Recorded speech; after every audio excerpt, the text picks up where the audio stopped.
at Radio Free America, and this is Uncle Sam with music and the truth until dawn. Right now, I got a few words for some of our brothers and sisters in the occupied zone. The chair is against the wall. The chair is against the wall. John has a long mustache. John has a long mustache.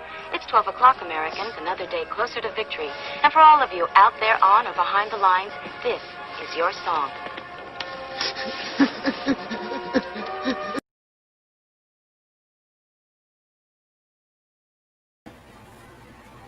And welcome everybody to our daily gun show. Come to you live every weeknight at midnight Eastern, and we talk about guns for a while. So let's see, this is episode 1265. So that's a lot of episodes in the 4 years that we've been doing this show now.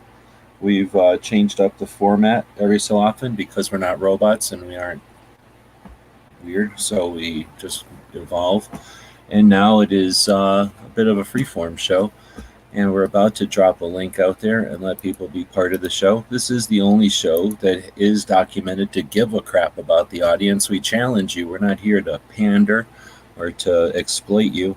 We challenge you. So this show can be 5 minutes long, and this show can be 5 hours long. You don't pay for this show with money. You pay for this show with decent, evolving conversation about Second Amendment topics. So we'll throw a link out there. Unlike the scripted shows that hide behind production value, we are here to evolve the conversation. We've been in this conversation now for decades. That's a long time. And I'm not here to repeat the same conversation over and over again. When we allow ourselves to become a mechanism, we are no longer an adversary. We are a useful tool, and that's not our goal. Our goal is to get rid of the NFA, and it is not by force, and it is not by trickery. It is by understanding that firearms are not a political issue, that firearms, like a convertible or a staircase or a watch, can be worn on your hand or in your pocket or on a string or on your phone. But it's not political. You're not a Republican or a Democrat if you own a clock or a staircase or a swimming pool, and it doesn't need to be political to own a gun either. That is the evolution of the gun debate, and we're not here to have a louder conversation that we did the last time Democrats were in office. They're not in power. We are in power. Trump wasn't in power. We were in power. Trump didn't fail, right?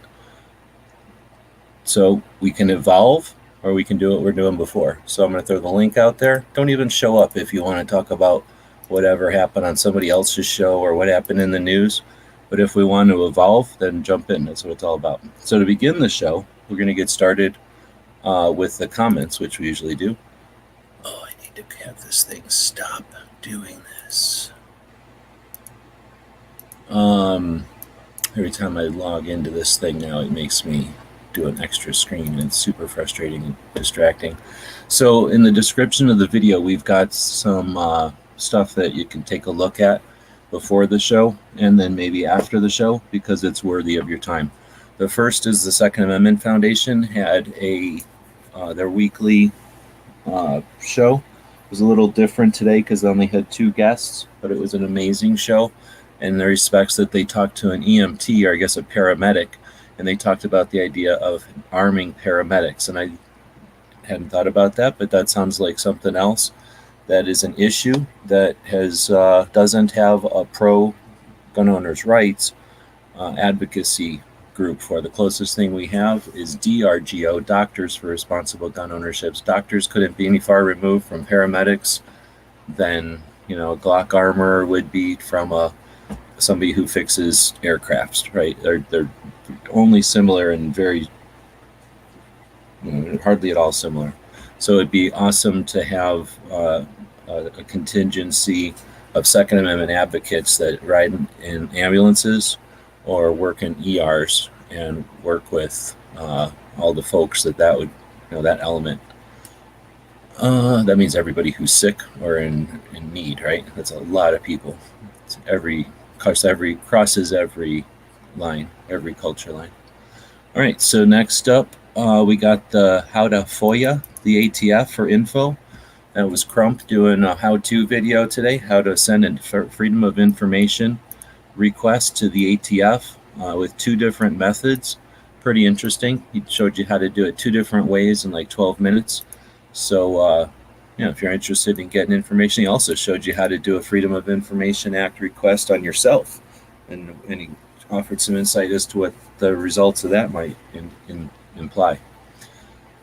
Today is our Free Patch Friday, so anybody who ordered from the store today is going to be digging into a picture that I'll bring up on the screen here on Adobe Illustrator, and we're going to circle the stuff when people grab it, and that'll be a lot of fun if the people show up. But people did buy stuff today. Thank you very much for that.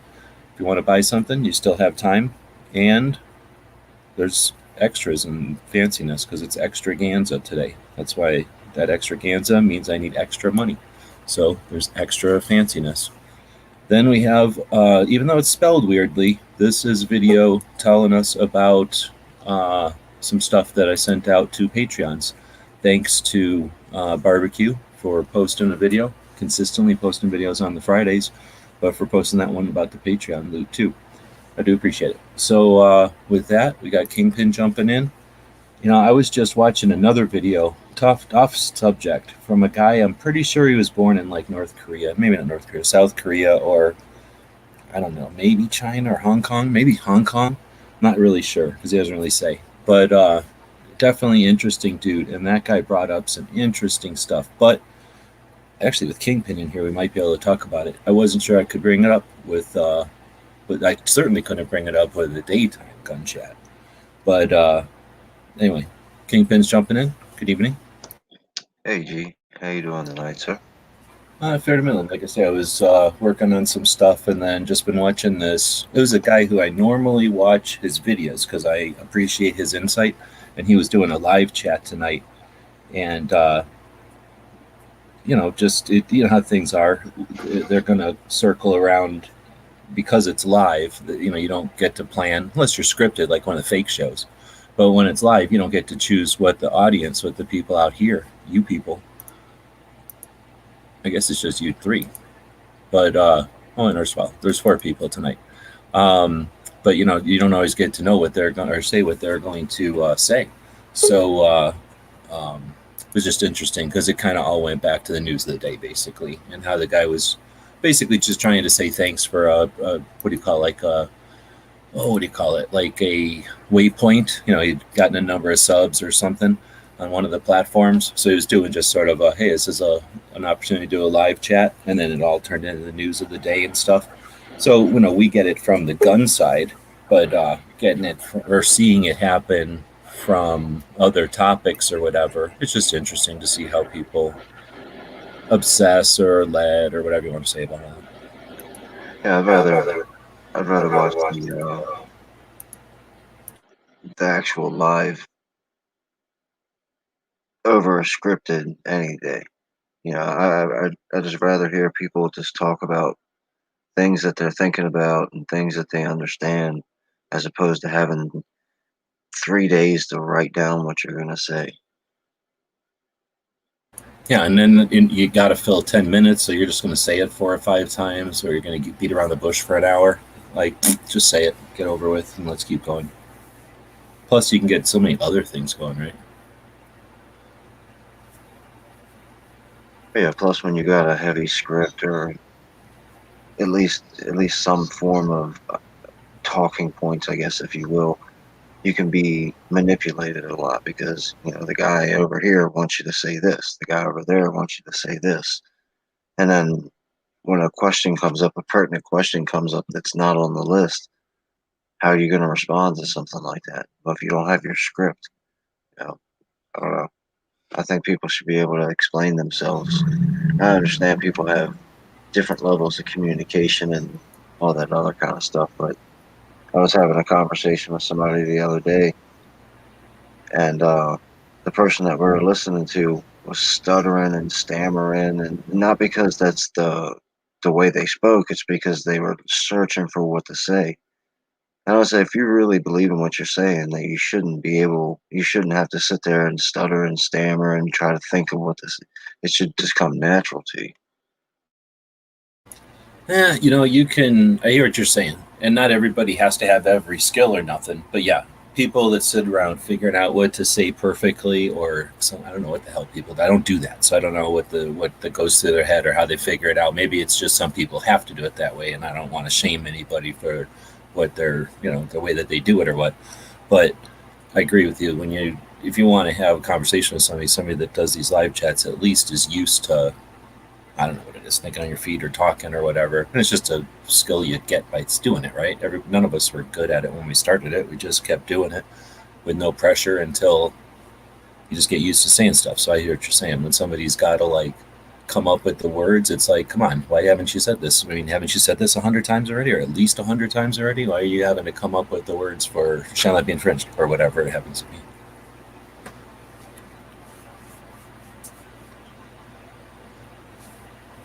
Yeah, I'm absolutely with that. Extemporaneous speaking is some of the best way to go. And that's you know, right. and some of the some folks who might have a stammer going or something like that because they're caught off guard. I don't instantly think that there's some kind of deception or they're being disingenuous about their genuine feelings because they're not able to get them out. But I do understand the phenomena you're talking about, and certainly coming from broadcasting and live music performance, live is always the best. You're always going to get that extra something, the wrong note, or I can remember playing like the wrong. Well, all right. So if you're going to talk about music being live, then what you get is bands that have like come up with a song and then it's catchy or it gets pushed, whatever, whatever that was called, payola, right? So you get a band with a song, and how many times? Like there, I can name them. So there must be dozens of groups where they came up with a song, or a song fell in their lap, or whatever the circumstances, and they got the song before they were a group. And then they went on the road and started playing that song over and over and over. And then that's when one hit wonders figure out, oh, this sucks. And they quit being a group. Or they get way better at being musicians and start writing better and being better and have more songs and stuff, right? Because being on the road turns them into musicians, right? Yeah, do not disagree there. Certainly. So same thing. Now, here's the thing. I was just listening to this chat, and we're about to put it into overdrive because I'm not here to retread on shit that's already been said or tread, tenderly on training wheels on Second Amendment topics, right? But it's 2021. We're in the battle, right? We already have mortar rounds in the air. There's ambush points set everywhere. We've got a wealthy adversary who's paid a lot of people, and now there's people in positions of decision making that are not our adversaries, right? This is the time when we need people who have had time to talk and get figured out. Like, that's the sad part. And this isn't the end of it. I'm just saying we got to realize that, like, now is not the time to pat somebody on the back and be like, time to learn, because this is more like time to duck and cover, right? Like, this is time we need leaders there. So I guess I'm getting frustrated when, if we're talking about people stammering, we might as well be talking about not being able to figure out the freaking volume levels on a freaking podcast on the freaking internet, and with the resources of a national level organization. And I'm not even pointing at the one that goes live once a week, because there's more than one that go live more than once a week now, right? Some of them have their stuff down, their technical stuff down. Why? Because they've been doing this daily for years.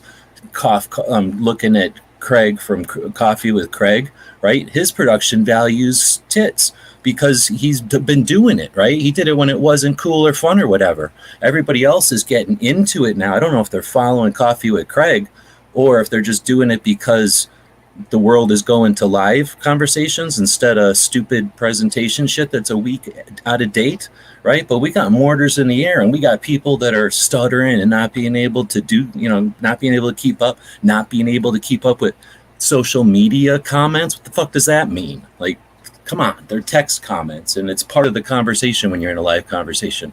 So I don't think we get to keep giving people a pat on the back and, like, a cracker or a fucking Nella wafer and a little carton of milk every time they do something good. We don't need kindergarteners figuring out how to walk. We need generals who've got experience and who, okay, you don't need to be a general, maybe a first time captain or whatever the hell the equivalent is, first time person in command. But we need people in command to be like calling, freaking making decisions and stuff. And if they're wrong, fine. But we need people who are making decisions, not a bunch of freaking let's get online and have introduction videos and first figure out how to get 4 people together in a live conversation once a week. All right, that's my rant off.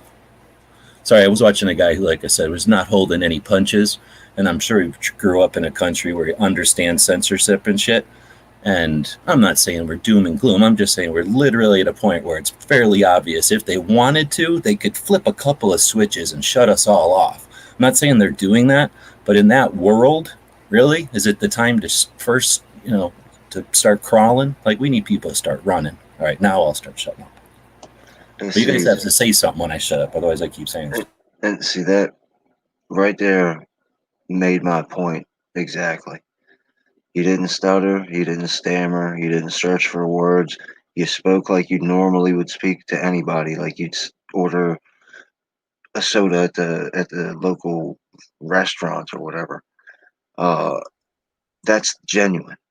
That's the kind of stuff that you can tell that you care about what you're saying and you know what you want to say. Looking at politicians who have to write a speech to say what time of day it is, and then a two-way chat. Every time Moms Demand Action or one of the anti-two-wayers come out, they say, we want to get rid of assault weapons. And what's the first question we ask them? Tell us what an assault weapon is. And they have no clue. That's it. They have no idea what they're talking about. And they start stuttering. They start, throwing slurs and all that. Those are the kind of people that I'm talking about. We watch out for them. Whether they're 2A or not, if somebody comes around you and starts talking about, yeah, I'm super 2A, and they don't know what they're talking about, they maybe ain't 2A. Yeah, I totally get where you guys are coming from, but, and I don't want to distract from what's going to advance from here, but I do want to make clear to anybody listening here or later that when we're talking about stuttering or stammering, we're not talking about what is called a speech impediment. We're just talking about somebody who gets flummoxed by not being able to just speak naturally, extemporaneously. Being disingenuous. Yeah, absolutely. Yeah. So one of the things that I'd like to get to tonight, if not right now, is the perception of what we might call, for now, the other side. We all know from these conversations that we have that we are not always represented accurately. And there is a piece from the Washington Post just 2 days ago. So if we get time for that, I really want to talk about how we can strategize defeating the misperception, because media is at the front of making sure that we are, as Second Amendment advocates and firearms owners, demonized and marginalized. Need to get rid of that. I got a topic that we could throw out too if you want to mess with it.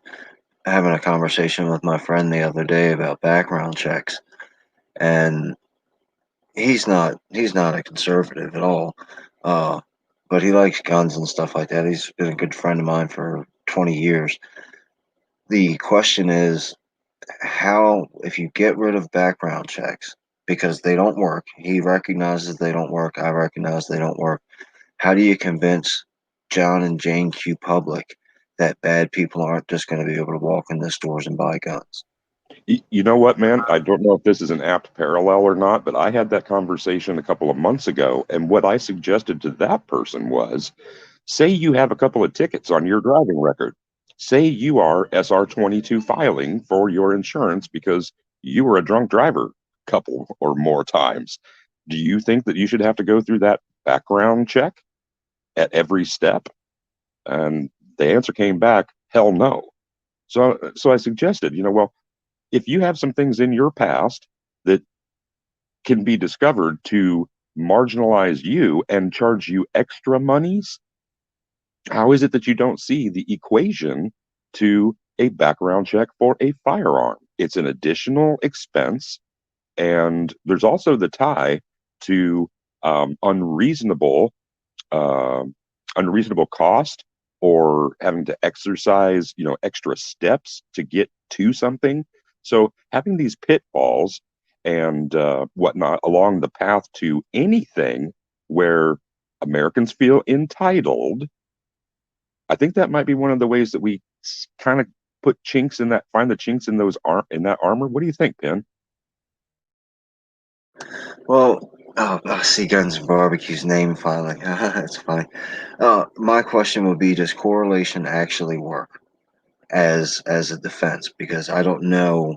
Because a lot of times when I hear the correlation, what about cars? What about cigarettes?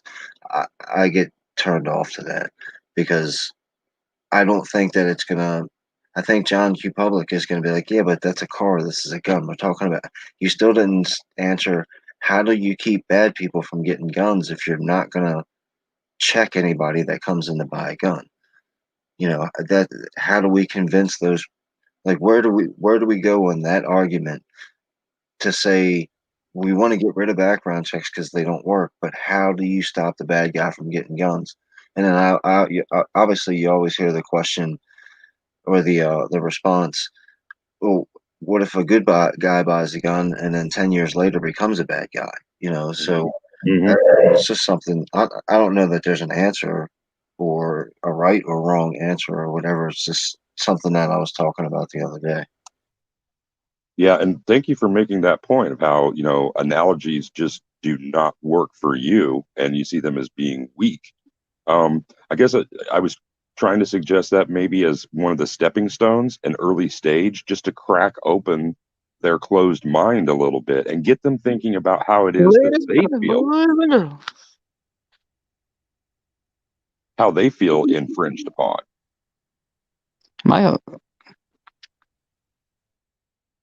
Are you talking to us? I didn't realize I was unmuted.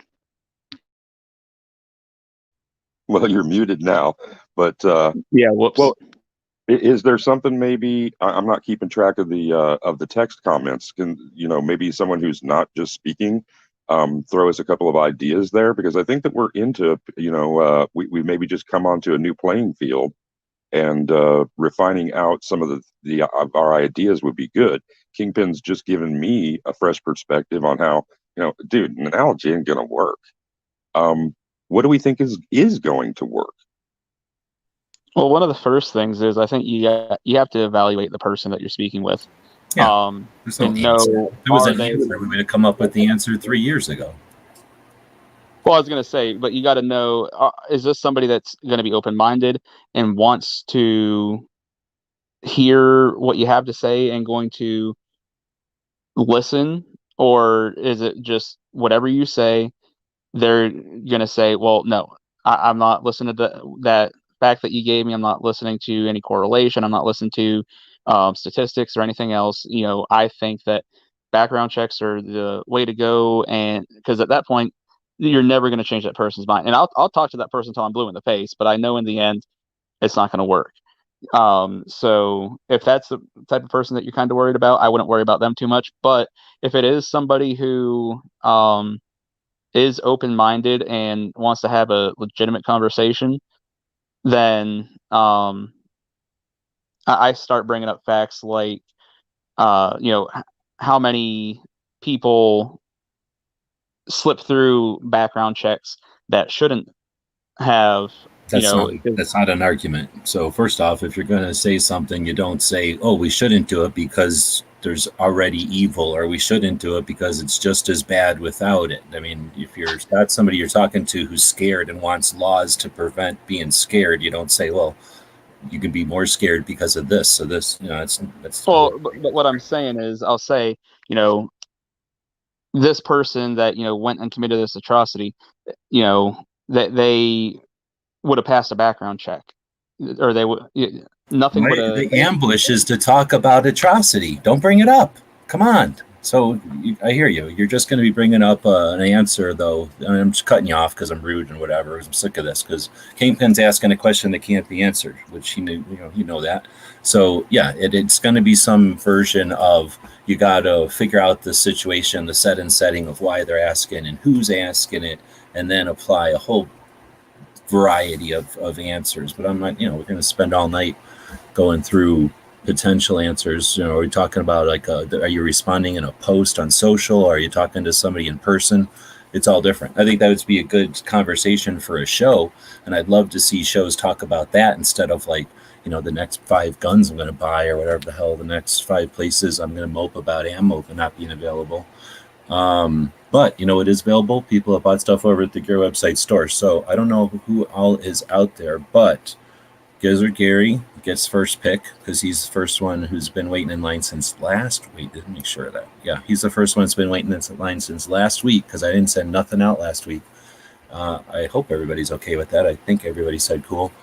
So Gary's up first, and then Makojo is both next and last because he was the last one to grab something at 3 p.m. this afternoon. Thank you for that. That was our last order that came in. And he was also in order last week, so thank you for doing the double order. Then we have Foss is going to get 2 ups. And then we'll have DJ. And then we'll have... Oh, who is this? I know you told me.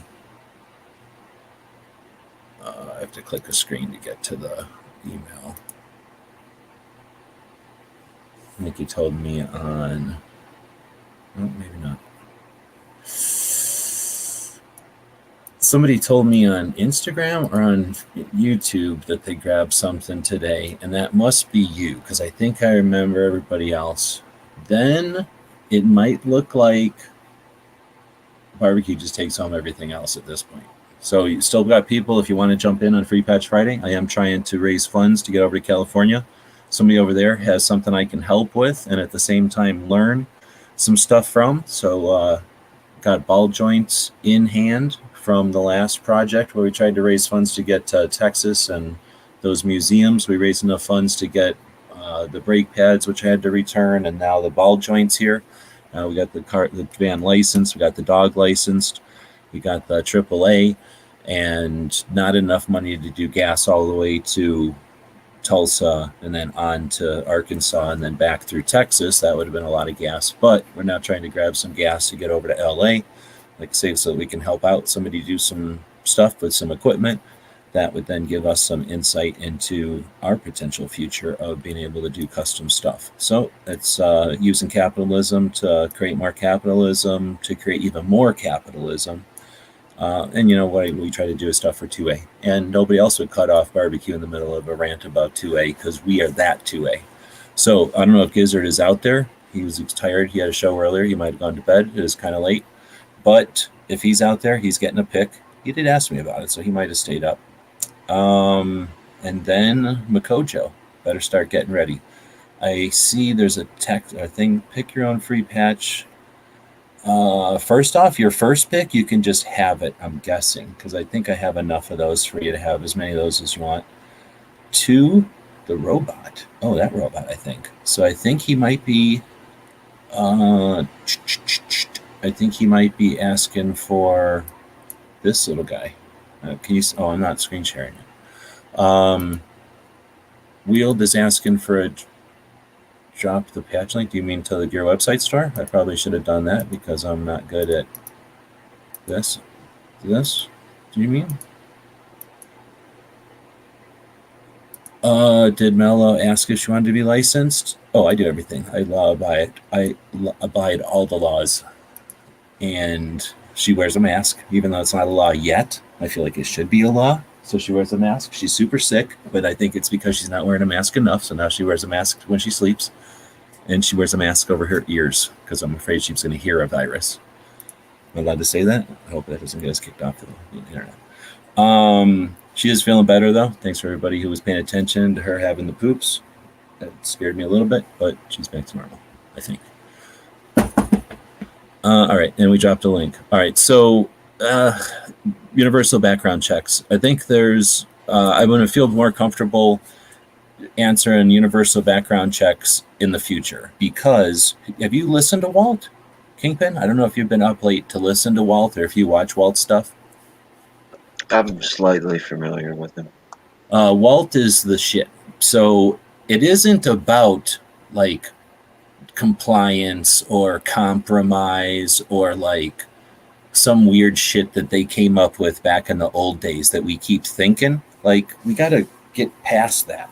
I was saying, well, I don't even have a good analogy for you, but they're definitely coming up with better ways to confront the accusations of the left.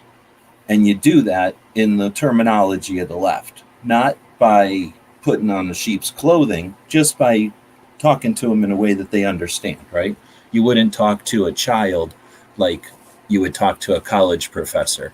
And you're not going to talk to a college professor the way you talk to, I don't know, somebody who's throwing a hammer all day. You're not going to talk to that person like your grandma, right? So it's just a matter of talking to these people the way that they're accustomed. And since they're not accustomed to us talking to them that way, I suspect it's going to throw them for a loop because they think we're a bunch of dinguses. And we ain't. We can handle all kinds of stuff, except for we're not used to just doing things differently all the time. We're used to being traditional and accustomed and comfortable and used to. So it's just going to take a little bit of getting used to being accustomed to doing different things to get them off our backs. But really, the biggest thing is, I think when you're talking about universal background checks, it's not that we're trying to change the person's mind who's made up a decision about universal background checks. If that makes sense, I think, because I'm just trying to come up with this. So as far as a list of answers for you, the Minuteman University site, I know it has something over there because I know at one point I remember copying and pasting something that was kind of applicable to that, but I don't even know where to tell you to find it because that's a lot of that page is just my notes, right?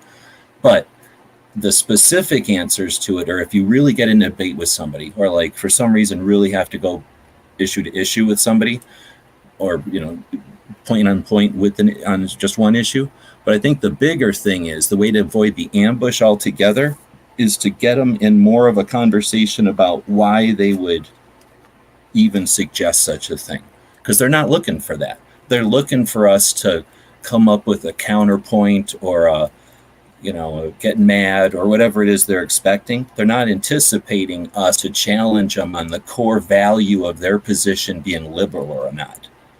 You know what I mean? Like we've never done that before. And that's why I like so much Walt's positions.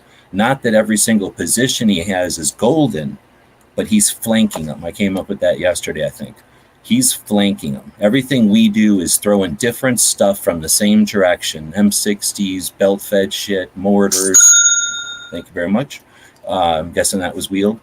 We're doing our best to throw different stuff at them from the same place every time we get into an ambush point. Walt's idea is to have rangers, have pathfinders, have scouts, people that are out there doing different tactics from different angles, and when needed, come into play. And that's a tactic we've never used before. We typically stand around yelling, and sometimes we yell in different angles or different directions, but we hardly ever don't just stand in the same group. And we get all mad when we don't stand in the same group. And I think that's a disadvantage to some extent, because we get the exploiters and I'll stand here and act like I'm doing something, and that's not helping us. It's easy to go, oh, well, they're big, or they got a lot of money, or they got a lot of fame, so it's good to have them on our side, right? Because they got a big, rich, famous guy, so we should have them too, and it sounds cool to have them over here, and maybe they did something back in the olden days that we have respect for them or something. But how many times are we going to go through battles with all these quote-unquote allies who have all these quote-unquote great characteristics, and we're still losing? We're still a mechanism for the other side. And I'm not going to go as far as some people who are going to scold or point fingers, accuse the people who are just standing there like big dumbasses making money every time something like this happens. But after the fourth time you make money every time something like this fucking happens, it can be a lot fucking harder to not fucking wonder why the fuck you're just standing there making fucking money by droves, and none of that money trickles into like the coffers of, you know, allies who are supposed to be allies, or people that are actually fighting, you know. Like, I can understand somebody who's large and takes heat, takes flack, as long as they're protecting something and not their own fucking wallet. All right, I ranted again. I think a lot of, like, a couple of the points you brought up with the defeatist negative attitude. One of the things that's always kind of shocked me as a defense that the 2A seems to throw up a lot is when they're going after the assault rifles, the AR-15s or the AKs or whatever. And it seems like our first argument is, well, handguns kill more people every year than assault rifles do. And I've always thought, how stupid is that? Because, of course, that's just offering them handguns, too. You know, here, these are way more dangerous. Why don't you go after these instead?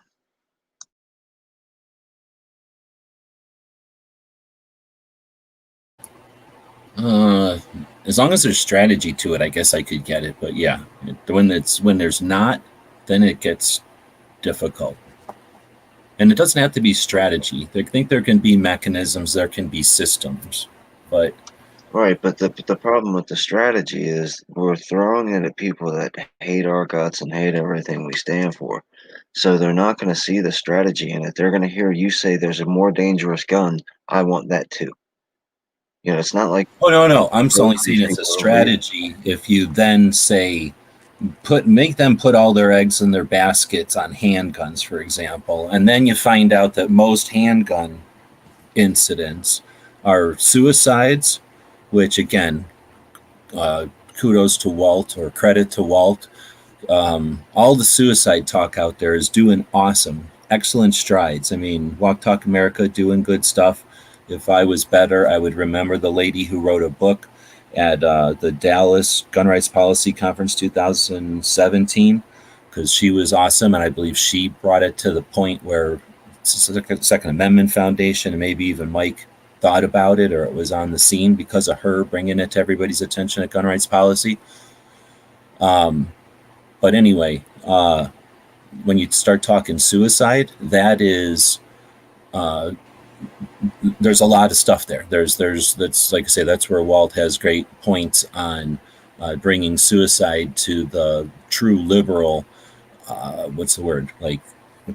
mindset, or I don't know if it's philosophy or whatever the right word is, but the idea that you destigmatize mental health and you reduce barriers to aid or whatever that is, if that's 800 numbers, or if that's awareness, or if that's voluntary compliance. So that could be gun locks, that could be the Hold Your Guns project, that could be some sort of reduction in bullshit requirements that make it so that I can't just take your guns if I need to and I'm your friend because of stupid laws, right? Like, so when you start bringing up the idea of true liberalism, which again, I'm just going off of Walt's thing, but true liberalism is the lack of barriers, so reducing barriers to offer voluntary compliance over mandatory dictates. Then how does your gun control law, which is nothing but a mandatory dictate and doesn't do any of the other liberal stuff, like that kind of stuff, bringing the argument to them in a way that says, like, hey, hold on, if you're a liberal, then why are you bringing us this? And come on, we all know that the freaking gun laws, were literally, they sat down in 1968 and did, what do they call that? Freedom of Information? Or they did something where they asked the Hall of Congress, or whatever that place called, Library of Congress, for Hitler's anti-gun freaking laws. And then they wrote to 1968. Like, literally the gun laws that they fixate on were written by freaking Nazis. And all they're doing is doubling down and doubling down and doubling down. And how is that liberal? Like, that's not anywhere sense of the word liberal. It doesn't jive with any of their other goals, or any what's the word, strategies or the ways that they do stuff. Like there's ways to take them down like that. That's, how you can't make people all go with that argument, but bringing up those kind of arguments, making those kind of arguments available is going to make gun owners seem like a porcupine instead of, I don't know, something with just one spike or one thorn that's easy to avoid. Something that's, again, a mechanism, something that they know they can come up and slap us, and by the time we realize what's going on, they've scored their victory points and they've walked away. They never want to kill us, right? And that's the problem. They want to come up and slap us and walk away, and they don't care or know if they're slapping us or cutting our jugular vein. They really don't care because they're just going to laugh about it. And it is getting a little bit louder, so if they need to cut a jugular in order to make more noise, that's the scary part. So we got to learn that they're slapping us and we can handle a slap, but we also could be a porcupine. So the next time they slap us, like they did in 94, there's consequences in 95, and they slap us and they all get taken out of office because of guns. That's different than they all get taken out of office and they get to all blame Trump or something, or they all get taken out of office and they can blame abortion. They all get taken out of office and they can blame immigration. That's the tough part. And I don't know if we ever get to do that again, but has anybody ever even considered trying to go in that direction? Well, I mean, 2020 has got tons of evidence that the people en masse still are effective. Look at sports. Every sport league has suffered massively because of unpatriotic sentiment. Media, Hollywood entertainment, comic books, every facet of our lives that's went totally against our Constitution and against patriotic values. We've made them suffer by leaving them. And Twitter, Facebook, $60 billion they've lost in the past month because they messed with people who believe in this country and believe in things like the Constitution, the First and Second Amendment. So there's evidence, whether it's a company, whether it's the Denny's down the street that just put up a no gun sign. If you just by yourself stop going there and then tell people, I don't go there because of this, one other person a year might go. It might take a long, long time, but they'll get it through their head that if you want a business in America, accept American values.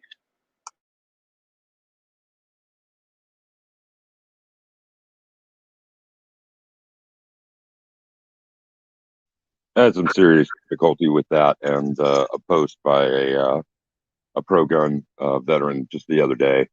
One of my greatest difficulties is the constant reference to a higher power being called. For us, it's the Christian God. That is a fundamental difficulty for me. I don't like it on our money. I don't like it. I don't like it anywhere. And the idea that just the fact that that founding fathers and mothers were Christian, that people came here to escape religious persecution. I want to move the hell past that. This is a secular issue. This has nothing to do with the sacred, and constantly, or even sometimes, referring to the difference between God-given and natural rights is something that people don't want to talk about. They don't want to talk about religion. They don't want to talk about guns. They don't want to talk about how much they make it work. They don't want to talk about who they screw. None of these things need to be so exclusive from the others. It's just that sometimes their combinations, they're not random. They are as solid and as predictable as all these other things that we're so frustrated by. So I'm not saying we need to take that out immediately, but I am saying that's something that sets me off and apart from a lot of the people that I talk to about these things. Yeah, I've heard a lot of people that have problems with that. However, I also know a bunch of people that don't care one way or the other, and I know people that are super religious. So here's the thing, everybody doesn't get the same volume on that. So somebody saying in God we trust or God-given right, some people hear that and they go, oh, that means God is given right, and they just move on. And some people don't, right? And some people are like, amen. So guess what? Are we going to glitch on everything when there's mortars in the air? Is that the time to go, No, not at all. Everybody has a great Christmas. Oh, it should be a great holiday. Right? No, let's fight. That's not what I mean. So what I'm going to suggest is, if you're down, like, you know, whatever the focus is, whatever, then there's times to create groups. There's all kinds of platforms and stuff. There's ways to get people together. So I'm not just dissing it. I'm just saying the way to do it is to just make a group where you go, look, we're just going to keep religion out of it. And it's going to be called the Guns with Religion Out of It group. And if you get a shit ton of people over there, then, you know what I mean? That is something that's significant. If 7 people show up, then that tells you something too. If a bunch of people show up and it becomes a thing and there's like groups like that on everything, then you've created something. So that's all I'm saying. Instead of, I mean, you say, like, how do we get it out of there? You're not going to go up to somebody who believes in something and say, don't believe in it as much. Don't believe in it around me. That makes them say, oh, you don't like me or something. You know what I mean? So that's all I'm saying is, like, if you really want to do something, try making a thing that's like the way you want it to be. See if people come over. I'm not really sure that I mentioned religion. I don't think I mentioned religion or anything, and I don't know if you guys were referring to my comments or not. No, not at all. There's nobody to consider. Oh, okay. Because when I was talking about values, I specifically meant American and patriotic, based on our Constitution and the things that everybody that's American should be able to, whether you're Muslim or not. So, okay, I was just confused. I thought maybe I said something. No, not at all. And like the example that I try to use with people is the golden rule. Like, I think that almost everybody can get around that. It doesn't matter where you come from. You know, treating others as you wish to be treated is there. You know, the example that I offered in what turned out to be a dead-end conversation because this person just threw down the barrier immediately. Damn it, lost my train of thought just now. Okay, the UN, the way that they state where rights come from, natural rights, is just one tick different than the way our Constitution does. And so I'm trying to take this out of the sacred and into the secular. Guns do not believe in anything. The people behind them do. So yeah, you're cool, Ben. Right on. And guns, remember, that's a foundational thing. So people that want it to be ripped apart from other foundational things, I mean, that's just tough. Like, it's a thing that people hold sacred. So it's going to get in there with, like, all the things that get held sacred. And that's why politics is always gleaming on it, I suspect. Yeah, well, right. Sacred, sure, but sacred cow. All right, we're done. We're done. This isn't even what we're talking about tonight. So let's not at all. Do this list over here, which is Second Amendment Foundation had their dude on with EMTs, paramedics carrying guns. Crump had a thing on filing a Freedom of Information Act on the ATF specifically. I imagine it'd be the same for any of the groups, though. He just went to the ATF website. Then we had, of course, Free Patch Friday. We got the thing up here on the screen. Gizzard is the one we're waiting on to really start everything off.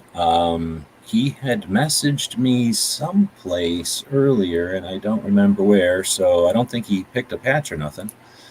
And then Barbecue's in here. You spelled Gunwevsites.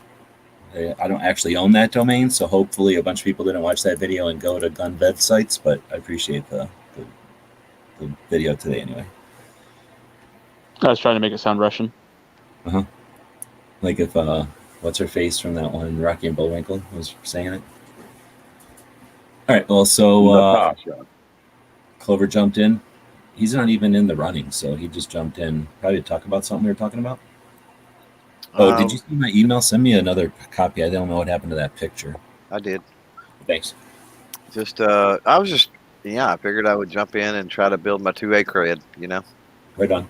So one of the other things, Kingpin, I don't know if you've been watching or hanging out when I've been trying to attempt to dig into internet, I don't know what to call it, like the map of the internet or the internet snapshot of the internet. I don't know what to call it. I was calling it signal intelligence for a little while. But I've been attempting with all this weirdness after the 6th, right? That was odd. The way that they reacted to it was super odd. The way that they seemed to be setting everything up for some sort of crazy movie-like 1984 situation, right? Seems really crazy. So I wanted to get a better grasp on it, and I've been, I don't know, I spent a good couple of days there going into what the kids call a deep dive, what we used to call going to the library, right? And what nowadays is really just going on the internet, looking around and watching videos and stuff to learn about what all's involved out there. And it gets crazy nuts really fast, like very, very fast. Here's how I was trying to describe it to somebody. And this kind of relates to what you're talking about, because I believe this is how we're being, or one of the tools that is being used against us to manipulate, deceive, distract, right? Let's go back to the old days when there was a mall. I think everybody in here, except for Barbecue's pretty young.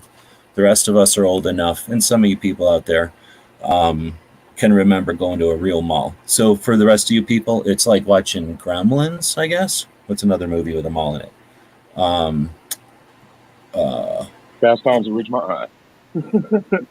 I know it's up to them. Mallrats is probably our day. Fast Times is like the malls when they were built, and then we got the malls in the mall rat days when they were like 20 years old and kind of falling apart, but they weren't dead yet, but they were kind of gross already. So, you know what I'm saying? We grew up in the malls, and let's go back to those days.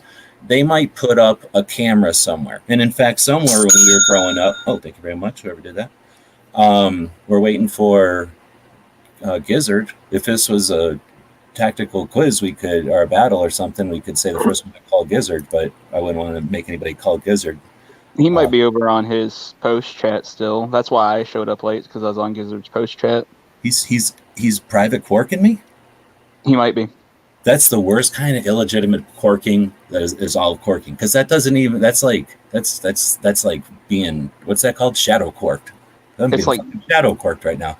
It's like getting Discord corked. It is. It's like being in the fucking basement and being corked. It's like being corked from a fucking basement on a fax machine or something. This is messed up. And he's the one tying up. Look, all you people that got prizes, all these deluxe prizes, you're waiting for Gizzard to wake up out of his D&D club or whatever the hell they're doing down there. Ugh. All right. Re-sleeving the comics. So back in olden days, we're going around the mall. And I'm sure our parents would have loved it when they said, we're putting up a camera in the middle of the mall so that, like, I don't know what happened in the middle of the mall. Was there a fountain out there? That's where Santa would be. Like, the middle of the mall was like, I don't know. Let's say something happened in the middle of the mall one time. Kid ran around with a BMX bike and knocked somebody over. So they're like, we're going to put up a camera in the middle of the mall. And everybody's like, yeah, technology is awesome, because now that guy ain't going to ride around on a BMX bike and knock over that lady, right? And then they go, oh, no, somebody ran over somebody with inline rollerblades over here. So now let's put more cameras up, right? And then somebody stole something from a store or something. So now why don't we put a couple of cameras on each, or a camera on each doorway? There's nothing wrong with that. That's probably beneficial for all kinds of things, like if there's a fire or something, right? Nobody has a problem with all that extra safety, right? We got cameras on every door. It's not a big deal. Well, okay, we don't want to have a robbery and then see somebody run out to save their child and then get accused of a robbery, right? So that we had good intentions, but it's not quite enough. So why don't we just put a camera at each store, maybe at every cash register, whatever the stores can afford. We're not going to force nothing. We're not going to prohibit it. We're just going to let, capitalism and free market take its course. So if people can afford it and they want to put up cameras, that's awesome. 1994, let's make a law that says if you do something like that, we have to have a hole so the police can look at it too, just because that's safe, right? No big deal. Nobody complained about that in 1994. Nobody's complaining about it until today. So now there's this hole that the police can use. And then that way, if somebody steals something or somebody knocks over an old lady, then we can use these cameras. So they don't use it every day, but, it's there, whatever. CIA needs it. Great. Now we don't have terrorists anymore, right? There's nothing wrong with that.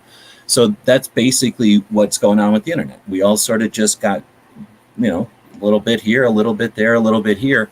And then it's like, well, wouldn't it just be easier if everybody came in this door and everybody left out that door? Because then all the aisles could just be in this direction and it would be a lot easier. And we'd save so much money, and we could only turn the lights on at 4 p.m. because you're allowed to come in between 2 p.m. and 4 p.m. And you're allowed to walk down this aisle and you go through here. And we have cameras to determine that everybody's doing that. And that is the most efficient way to distribute resources, comrade. And I think that's the problem that we've got is capitalism and convenience gets really close to turning into orders and directions, and non-compliance is more than obvious. So when I started looking into all this stuff, yeah, it can get pretty scary. So I think that what we've got is a lot of people sitting in a lot of frogs sitting in the hot water, and we just haven't been paying attention. And I'm not trying to say doom and gloom. I'm just saying that we just need to pay attention and understand that if we're not paying for stuff, people have been saying this for at least 7 years, because we started driving into everybody when we started gun channels, right? If you're not paying for the service, you are the commodity. You're the thing, and that's where it's at. And this guy I was listening to earlier was saying that if you think it's not a problem because I got nothing to hide, it's no big deal. That's the compliance. That is infringement. Like, that's the problem we have. And it's tough for us all to figure out, like, how do you solve that? We all turn off our phones, or at least we all use our phones in a much different way. But it's tough. It's not our tendency to go steps backwards unless there's an issue. And I don't even know if even when there's an issue, if we go steps backwards, we tend to, I don't know what we do. The one door in and the one door out, it creates convenience, sure, but it also creates dependency, because now you need that door to get in and out. Everything that you need is inside that room, and this is the only way you can get in it. And if you're using it, this is the only way you can get out of it. It's kind of like how the government abuses people with welfare. They destroy their neighborhoods and then give them a piddly little welfare check and say, be assured, share a shame if something happened to your neighborhood.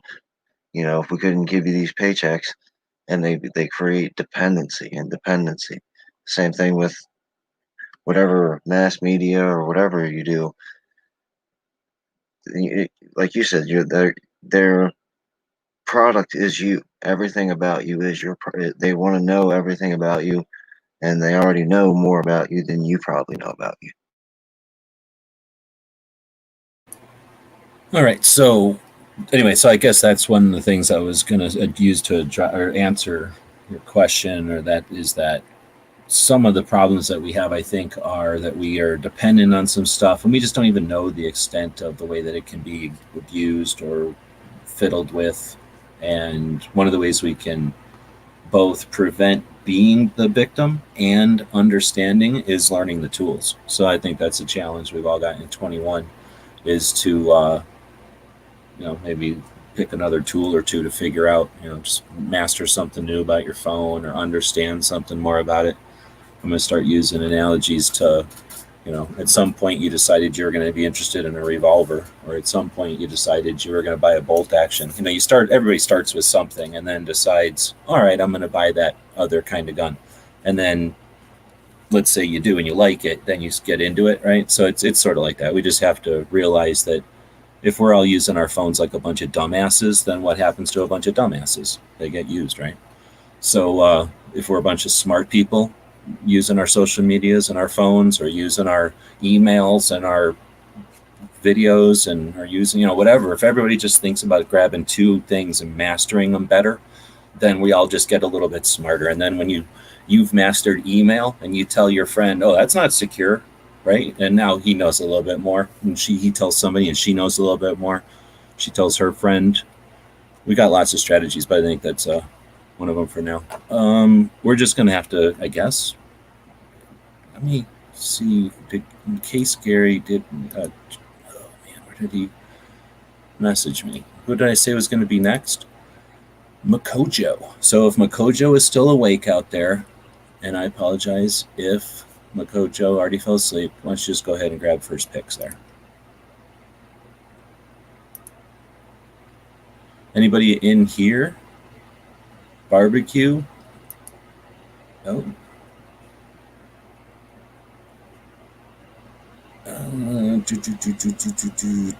Makojo's still out there.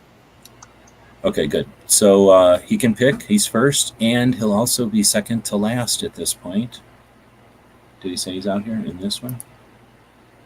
Yep. Okay, cool. It'll eventually come up over here. So you get first pick. I'll zoom back out for you, and then I just found Gizzard. Okay, do I still need to pick something from last week? It was blah blah blah. Do do do do do do do do do do do do do do do do do. Nope, he didn't say anything he wanted. So if Gizzard is out there, or if any of y'all are in the shadow corking room, then let him know we're waiting on him. But he's being bypassed because he waited around for like 1 hour. We waited an entire hour of this show, so I think that's fair, right? Boom, there's a link to join in if you want. That brought us to Makojo, and he's eventually going to tell us what patch he wants. How about Foss? Is Foss out there, or is he not out there? I haven't seen him tonight, huh? Is there anything in his... Let's see. He wants a Glock safe action. He wants the high standard. We are military grade. What is that one? Oh, that's that one. Gat guns or the little red U patch. Interesting. So I am going to take this color here and add another layer. Call it Foss. Nope. Right? Yeah. And then, I don't know what color to make it. Oh, no, I'm going to make this one clear. Make it that color, I guess. And he was saying he wanted the Glock one, the high standard one. Where'd that list go? We are military grade. Interesting. And then the red U. Oh, and cat guns. Dang, he's collected a bunch of them there. All right, so next, did we see anybody else coming in here? Has anybody seen anything? Call it out if you see them. Glock patch. Okay, so now we got Makojo.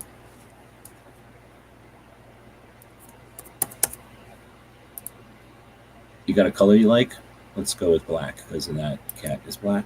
All right, we'll go with gray because I can't see black on here. And he also wants the Glock patch. So that's some part of the Glock battle. And is that man kissing beans on a patch? Is that what this is? This man is snoring. This is a bunch of Z's coming out of his mouth. And I probably have it. I probably should have put it with his head down, like if he was laying down, right? That's probably the way it's supposed to be. I'm just an idiot, and I put it like he's saying Z a bunch of times. If this show would have been on, instead of episode 1200, if we were on episode, 400, and then he was asleep, one of us might have been saying Z a bunch of times to try to wake him up on this show. But, you got my list too. Oh, do I got a list from you? Oh, I got a list from today's one. I'm sorry. Glock patch, robot. So that's the robot. I'm guessing, is this the robot you're talking about? Does anybody know what that robot is? Floodlight shotgun.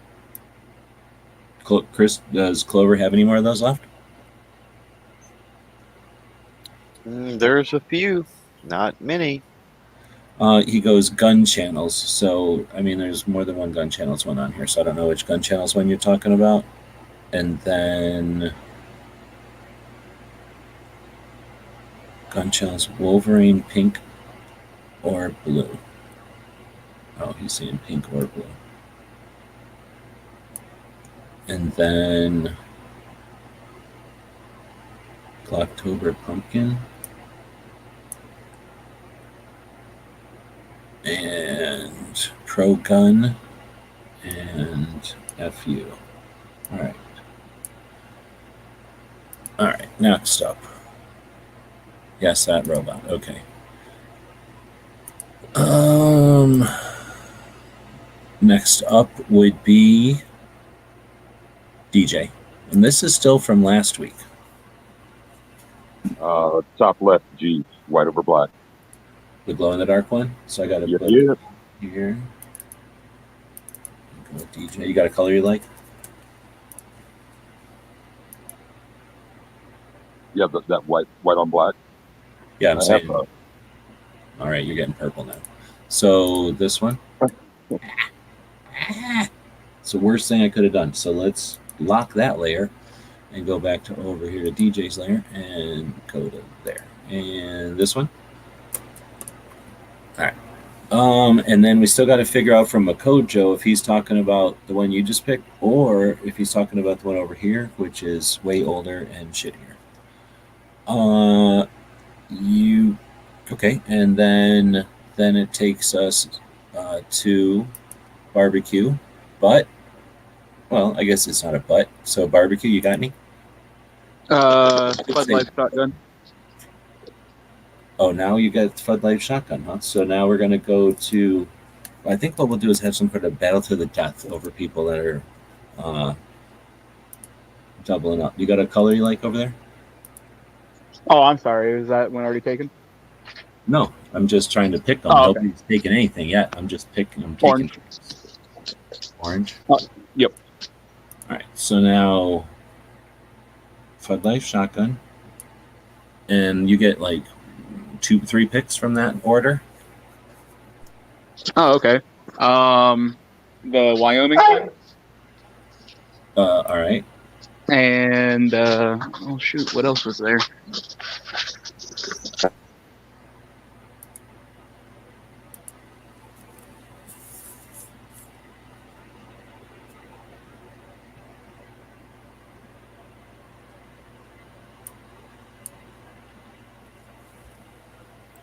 Do you have that Haas USMC?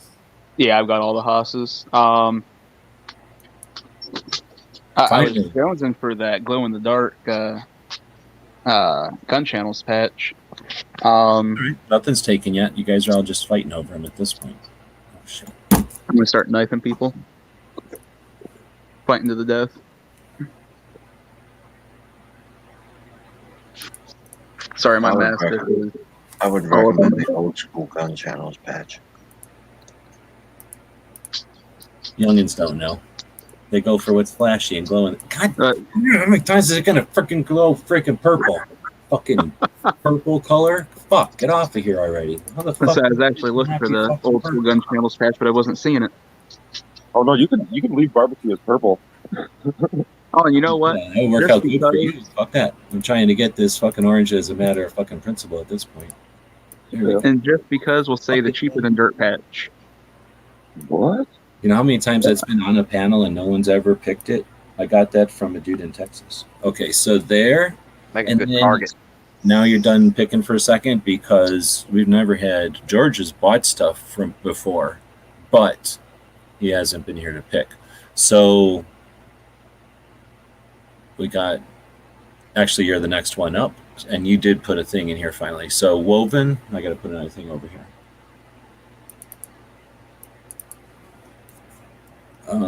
I'll just say ghost. Oh no, I can't say ghost. Do ghosts.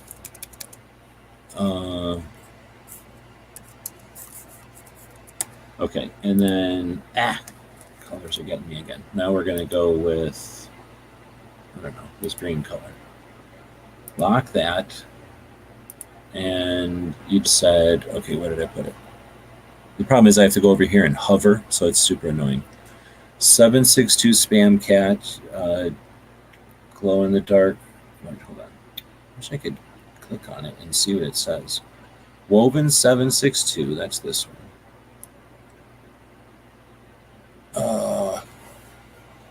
Typo G. Oh, okay. You just claimed this one.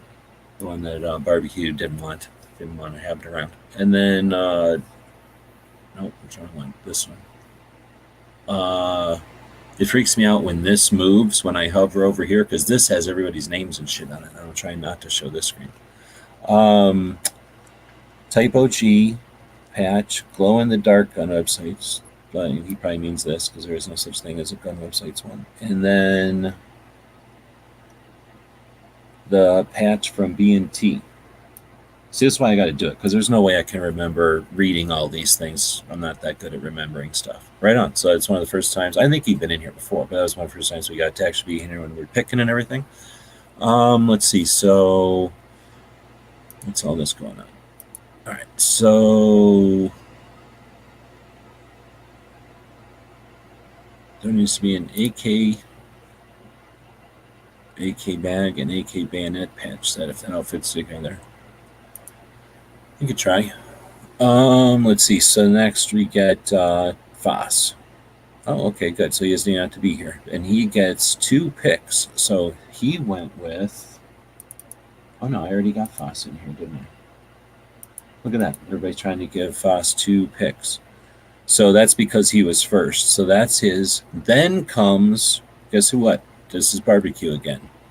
So why don't we just go with the next couple of people? So now is Makojo again. And we've already got all of Makojos out there. Yes.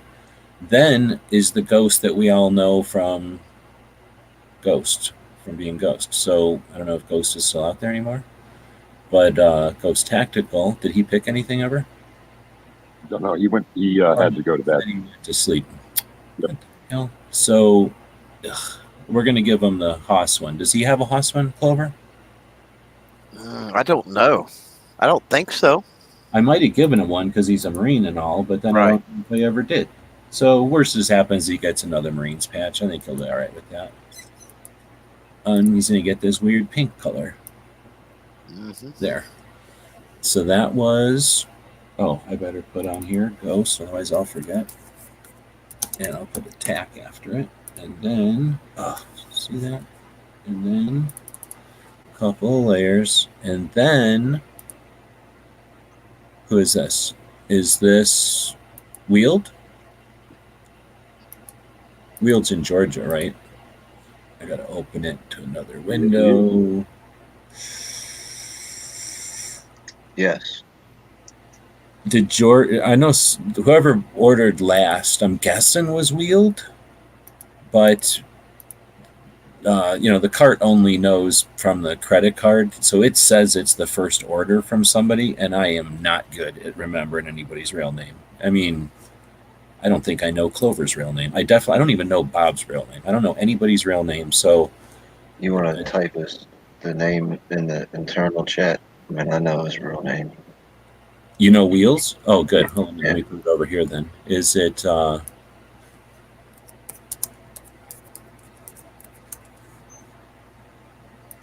Yeah. Okay, awesome. So then that's Wheeled. So if Wheeled wants to grab 2, one for ordering and then one for being over $25, thank you very much. Right on. That was him. Okay, good. And that's just because, like I say, and that's the frustrating part, because the cart is trying to be like Amazon. It's trying to remember everything about everybody that ever orders. And it's kind of nice because if I put a note in there, like, if I send you a free patch and it's XYZ, and I put a note in there, then I can remember the next time if I'm going to send you a free patch that I already sent you that one or whatever. But the problem is when people order from different credit cards or something, it might show up as your first order. And I don't, like I say, I can't keep track. I don't try to keep track. I would be very bad at that kind of job if I had to do that. All right, so I think bottom right and top left. So bottom right, does he mean cheaper than dirt and the gun channels one again? I don't know if we have. I don't know how many of these ones I have. I wish I had enough for everybody. I know people do have them. I bet you could all trade with Pink. If you don't get one tonight, Pink might have them in a bunch of these. Wheeled. I feel like I should make Wheeled blue because of his logo and stuff. Make it that darker blue, huh?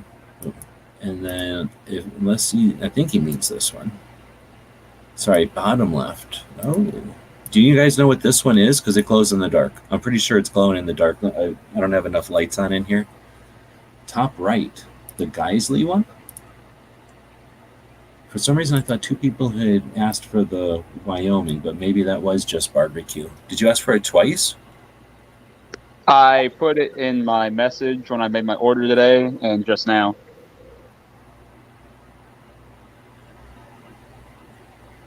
Okay, so right on. Now the Geisley one is, I forget which year, but Geisley ones are crazy available. Like that's not a super collectible. So if you want to grab another one, feel free. I kind of feel like Geisley patches are fillers since people have handfuls and handfuls of them usually. I don't, but I hate to give somebody a free patch that's like that. But otherwise, I think the only battles to the death we got are the Glock one, and I think there's only 2 people that asked for it. And man, I think if somebody doesn't mind getting a glittery one, I'm almost positive I have a glittery one, like the one that came before this. Actually, the Glock patches for like most of eternity were this stupid ass glittery silver color, and then they sewed all the black stuff on them. I mean, it was okay, but it looked stupid and it wore out like in 5 seconds. It was the stupidest thing they ever did. Well, it's not the stupidest thing they ever did. One of the stupid things they've done. Also, the Glock that's on the glittery one, it looks weird. Yeah, You notice that? Like the slide is really thin. Yeah, it's. I think it has something to do with the material too. Like it doesn't. Yeah, it's just bad. Anyway, so they eventually stopped and they went to this normal gray color, which is way better. The Glock is weird with their marketing in some way, and it's not like they're geniuses. It's just that they've got PVC now. Yeah, and then they went to PVC, but for the longest time, all they had was one patch. They went to a second, and then it went, and it was nuts. Like then it's really tough to keep up with all of Glock's patches at this point. And then all the fake ones. Crazy. Well, they've only got 3 of that though, right? That particular design. They've got the exactly. glitter, the regular, and then the PVC now on that design though, right? And that was sort of like their standard, maybe their uniforms or something. But yeah, well, I don't want to say because I think I even have one that's tan or something. Somebody might have sent me one that was tan. I don't know where the hell that came from. But the thing is, because it's such a kind of a basic thing, and you got to figure Glock doesn't have like one company sewing patches. They probably go to regions so that they don't, so that they don't have to ship them so far, and so that they can actually get them done because they need so many. So I'll bet you that the design's around, and there's probably just rogue Glock patches being made all over the place. So whether or not I have an official one, how the hell do I know, right? But I think I have a tan one that's basically the same patch. But here's the thing: who wanted it? I can't tell by the colors. That was Makojo, and who's blue? George? No, Foss. So I'm pretty sure if one of y'all don't mind getting one that's a little bit sparkly, then I can get you both a Glock one. So that's no big deal there. The shotgun, I have one shotgun in front of me, and I have that one. I don't know if I even have another one. So this is, who's gray? That is barbecue and Makojo. All right. Let me see.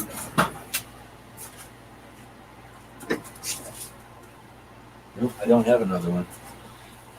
So we got to come up with some way for them to somehow virtually arm wrestle or have some sort of a 2A challenge in order to fight for that one. Because that's a tough one. Otherwise, this G, let me look at it.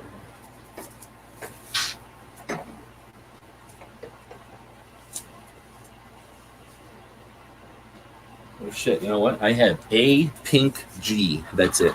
But I think Pink said he could get me some. Here's the thing. You all don't know this because I don't say it enough, but how do I get rid of all of these by doing this? These G's wouldn't even exist if it wasn't for Marco and Pink. They bought them, and then they together bought 100 or 200 each, which gets you to the 400 quantity number. And at 400, I was able to buy 100, right? And then even at that, I don't think we were able to crowdfund them and pay for them. So these things only exist because those guys wanted them to exist so that they could hand them out at SHOT Show. And I think they bought them and handed most of them out at SHOT Show themselves. So that's why I'm assuming they might have some left. But yeah, I'll buy some off you or trade some off you if you got some, because I literally have a pink G left. One. Believe it or not, I actually have a pink G. Well, I don't know which one. I have both a pink G. Well, there was a pink. There's 2 pinks. One is black on pink and one is white on pink. I don't remember what I have because I didn't remember. I just looked at it. Oh, snap. You know what sucks is I can't find my blue Ranger eye. Ranger eyes are long gone. Oh, the little tiny blue G's, yeah. Yeah. Yeah, I don't know where it's at. I have no clue. Those frustrate me I'll too, find it 'cause- one day, probably. Those frustrate me too because I barely have a set for myself, and I don't have any to put on any place. I have one set for like the store, let's say, like an example of all the shit we made. That's all I got, and I don't want to use those for putting in the van or something,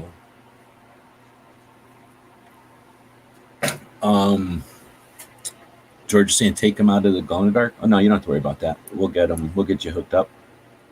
I've got G's all over the place. Just because we had them laying around. So I'll get you guys all a G. I'm just going to do something with pink so that I can replenish mine, but I'll pull them off of my patch panels other places. So you might get one out of the van or off of my door or something, but I can get everybody a G. The only thing I can't do is I don't have shotguns. I didn't have a bunch of shotguns to stick around. Those shotguns are one of the most expensive patches I've ever made. For whatever reason, maybe because of all the raised parts. I'll bet you that's what it was. Because I was just doing the video today, and yours has Clover tack on the barrel and on the stock. And I was like, why don't I put stuff on the barrel like that more often? And I'm thinking, I'll bet you that's why your patch was so fucking expensive. Maybe it's really hard to get out of there and not, because they don't tell me how many screw ups they have, right? So if they get like a bunch of screw ups where that doesn't come out right and they got to throw the whole thing away, that's just throwing away material. And their whole business is taking material and efficiently putting it into the shape we want, right? Oh, I never even thought about that. But anyway, I don't have a lot of those, so I don't have like a one on every one of my patch panels or anything. I don't even know if I have one in the van. Well, there's 8 of those in the swag store. I just went and checked, and I have updated quantities because I've been working on that. And I think I've got a few extra, so there's a potential for trade. What's all this barbecue can have the shoddy? That's not even a fight. I was just gonna say, Makojo. You guys, millennial fight is that? Is this how Gen Ys have a fight? Like, oh, I'll give it away first. Like, what if I make you fight about who can give it away first? Come on. See, fight. I was gonna be nice and just say Makojo could have it, but I knew that was gonna be the argument, and I was like, I'm not gonna be called a weak ass millennial. All right. Well, I don't know what we're gonna do. Do we cut it in half? Do we cut it in half? Each half a shotgun? What if we rock paper scissor it and say, because I can't see the YouTube chat, so I can put it over here in the side chat, and then Makojo can put his, rock paper scissor in the YouTube chat, and then you guys look at the side chat here and YouTube chat and see who wins. Rochambeau death battle. Wait, what is? I was reading a thing. What are we doing? Rochambeau in the comments. Yep. Wait, what? Rock, paper, scissors in the comments. I can't see the YouTube chat, so Makojo could put rock, paper, or scissor in the YouTube comments, and I will put rock, paper, or scissor over in the side chat here, and then you guys look and see who wins. That sounds fishy. I don't like it. I don't like one of the contestants coming up with the rules, and I don't like one of the contestants being able to see both sides. I like the idea, but not when you're one of the contestants. I'm sure we can come up with something. We got a bunch of people. It says there's 17 people out there. We'll figure out some way to make these two fight with each other, and then the prize will be Clover's patch over there. But here's the thing. Barbecue grabbed a whole bunch of other stuff today, so I'm pretty sure you're just going to get the rest of everything that's up here. You can just have everything. That's why I was going to say give the shoddy to Makojo, because you always take care of me during these patch prizes anyway, so I'm not too worried about it. I can always. That's what we're going to do then. I'll give Makojo the shotgun by default because you're scared to fight each other, and then we'll just give everything that wasn't claimed to Barbecue for being a patch addict, and that way he can distribute some to his kids maybe, so that maybe somebody else can get a patch on a panel once in a while.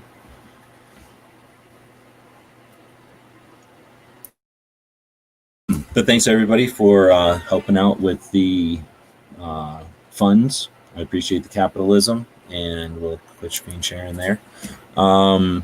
If anybody else does want to jump in, we'll of course have free patches for you. So we got a whole bunch in that bag. Oh wait, no, hold on. There's more to this. Snap. There's more. So crap. I got to go back to this. What is this? Who's giving me the runaround, trying to scoot me out of here before we... Oh, crap. I did that completely backwards. Don't look at that. That was everybody's name. And shit, don't look at that part. We'll screen share. Figure out how to make this thing share the right fucking screen this time. There we go. And everybody's trying to rush me out of here before we did the... What do you call this thing? The video that talks about where all the hidden stuff was. What am I looking for? This folder and this one.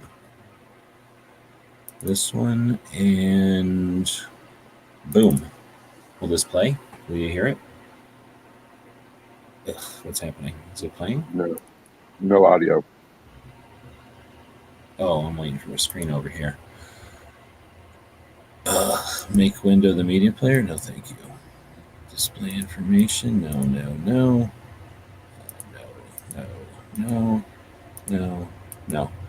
I rebuilt my PCs to be better at privacy. I encourage people to consider something like that. But anyway, it makes me redo everything. Sorry for the waste of time.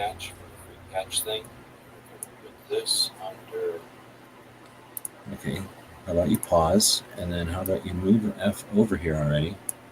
All right, so if anybody was paying attention earlier during the big long video I did, I think that's the only place I posted it. I might have posted it. Oh, I think I posted it on MeWe. That I put some hidden extras under some of the patches. So let's see what and where those were. Can you hear that at all? Yeah. We're going to put this under the Chinese spam can. So nobody grabbed the Chinese spam can, right? I don't think that moved, so no one will be able to tell that. Nope. Next up is one of the original Gun Channels patches. Right? That's going to get this white Velcro. We're going to put that underneath GAT guns. Oh, snap. Yep. So who got that? That was Foss. So Foss got the that's an original Gun Channels patch from literally the first Gun Channels patch ever made. Not the first one, but from the first batch. Nice. Thing, replica USB drive catalog, I think. That'll be this little thing. We're gonna put that under the snooze you lose guy. So I guess that's still sitting there. So nobody grabbed that one either. So that's where the three hidden free patch Friday things are. Right on. So cool. So then I'll have to remember to do like some kind of a thing for Foss over here, where I click on this, and that'll bring me back to that tool, and then or that color, and then put a big thing like this. Maybe that'll remind me. Maybe not. We'll see. Save. I'll do all that off here. Boom. All right. Well, so that was the paperwork. We've done this show before and totally forgot to do that part. So we did an hour and a half into it or something. At least we remembered to do it. So thanks everybody again for participating in buying stuff over at the store, using your capitalism to make us have more capitalism, allows us to do what we're doing. But then, like I say, we're attempting to get over to California right now. I got a ball joint in the mail the other day. So as soon as my one friend gets back, I'm going to borrow his tools again. We're going to jack the van up. We're going to knock off the one ball joint on the driver's side, smack it all back together, and well, hopefully it'll go back together a lot easier than it comes apart, and then determine whether or not that wheel needs to come off and be replaced. For me, on the van, the ball joints end up eating away the inside of the tire, so it's sort of like a saw shape, like it has like a sawtooth pattern to it, so it's really bouncy, and once the ball joint's on there, it eliminates it from doing it, but it still is a beat up tire. So I can see it. I'm guessing it's enough to be replaced, kind of thing. So I'll probably, if I can do it, grab another set of front tires for the van. On rear wheel drive, front wheels steer like the van. You want your good wheels on the front, right, where they steer? I believe that's how it is. Check your Instagram DM. Oh, Instagram DM. No, with a rear wheel drive, you'll want your better tires on the rear. Yeah, out back. Pushing? Oh, I thought you want your good ones in the front steering good. No, I have- because it I doesn't have- matter if yeah, you can yeah. steer if you can't get traction to go. Okay, my newest ones are in the back, and they're doing pretty decent. I'm not, knock on wood, I haven't had any trouble with the back end at all. So hopefully with this new front on there, like I say, I'm not averse to. Well, I don't really want to flip it around, because then it'll be a white wall. I don't really want a white wall. But anyway, a new tire can't cost that much. I think the back ones were $100 each or something. I buy, what the hell were they, from Vietnam or something? So they're not super expensive. Anyway, the van should be roadworthy, so we're really just trying to get gas money at this point. So it's like a couple $100 to get over there, and depending on how expensive it is to hang out in California, I've heard that it's better or easier to hang out there than it has been on past trips. But anyway, we're talking about a couple of day trip to go help somebody out with some new equipment and offer some help, but then also learn, and if everything works out, learn about a piece of equipment that would be the professional version, the step up from what a couple of steps up from what I've got, but like the first step into the professional version of sewing or an embroidery machine. So it'd be kind of cool to get over there and see how that is see what it's all about, get some hands on, and then be able to assist. And then, like I say, come back and have that insight or whatever. So if we're able to do that, that'll be cool. I'll be doing some stuff this week to work on that. I've been working on taxes and shit as well, so I only have so much time to work on this stuff. And then in between times, I try to work on 2A. So a couple of things we could talk about now that we've got 2A people in here. I'm guessing Pink jumped in, maybe to talk about patches or something.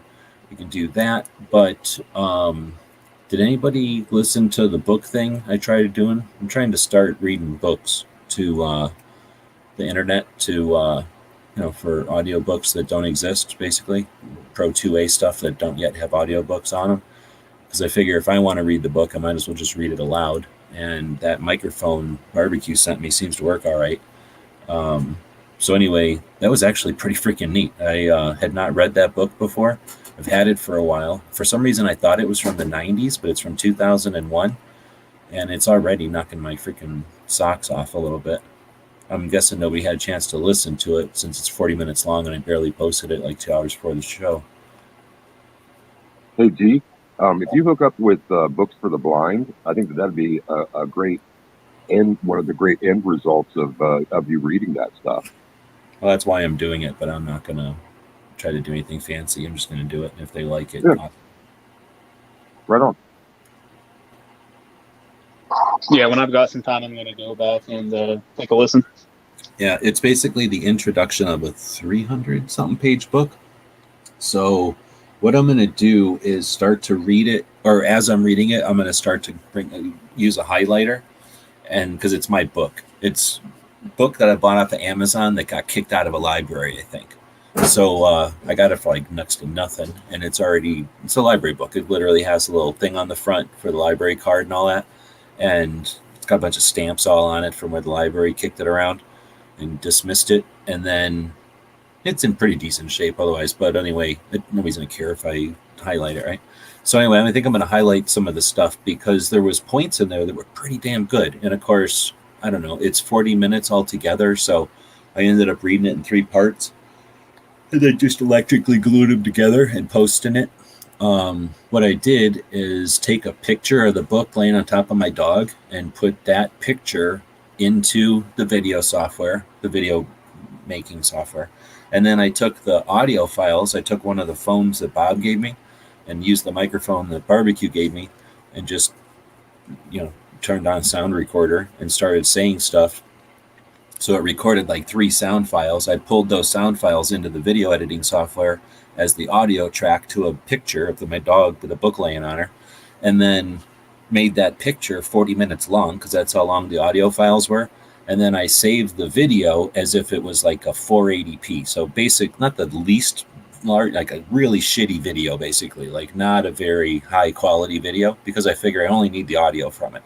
And then that created an audio file that, or a video file that I could post on YouTube. And I don't know, it took like, it didn't take very long to render on this fancy computer. So that worked out pretty decent. And I didn't do any kind of editing other than that. So it's not fancy and it's not good or nothing. But I think it sounded pretty decent. But like I said, the one thing is, as I'm reading it, I'm trying to read it and not, what's the word, like editorialize or nothing. So I think if I highlight some pieces, then I can go back like this at this show or whatever. And it's getting boring now that Kingpin left. I go back and talk about some of those points. Actually, I could just go grab the book. I guess I only did read like 25 pages. It's not like it's impossible to go find the points. But yeah, super interesting. And I'm only literally into the introduction of it. And super relevant, super interesting stuff. Woods, I'm sure, has read it already. I don't know. Has anybody happened to have read it? I've actually asked 2 people, because I'm walking around acting like I'm so good because I started reading it.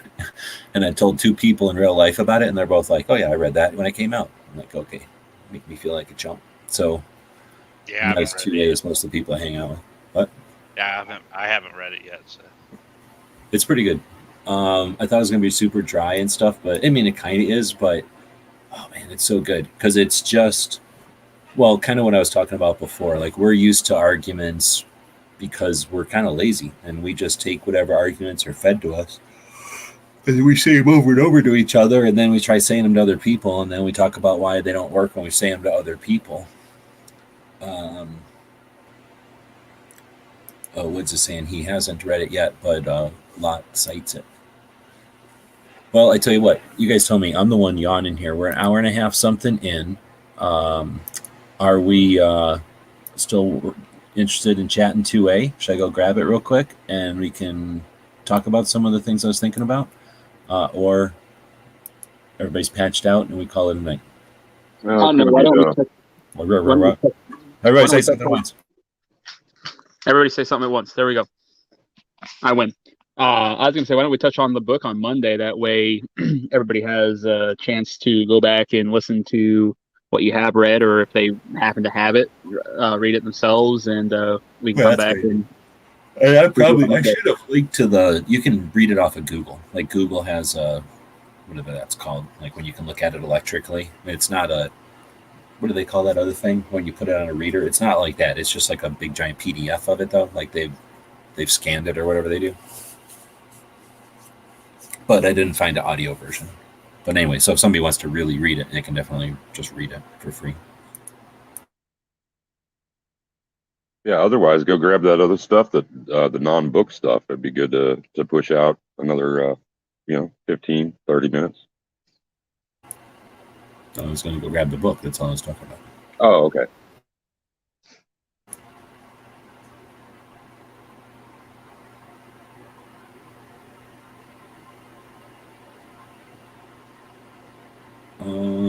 Well, like I say, what are we up to? We got 13 people out there.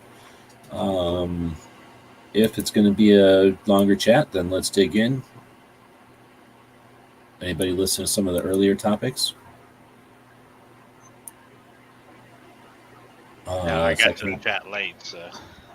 Second Amendment Foundation today had a guy on who is he claims to be somebody who's been blogging and writing articles and being involved with like the paramedic community for a long time, since before the internet, and one of the first blogs and the largest blog. I never heard of him, but I'm not a paramedic. Yeah.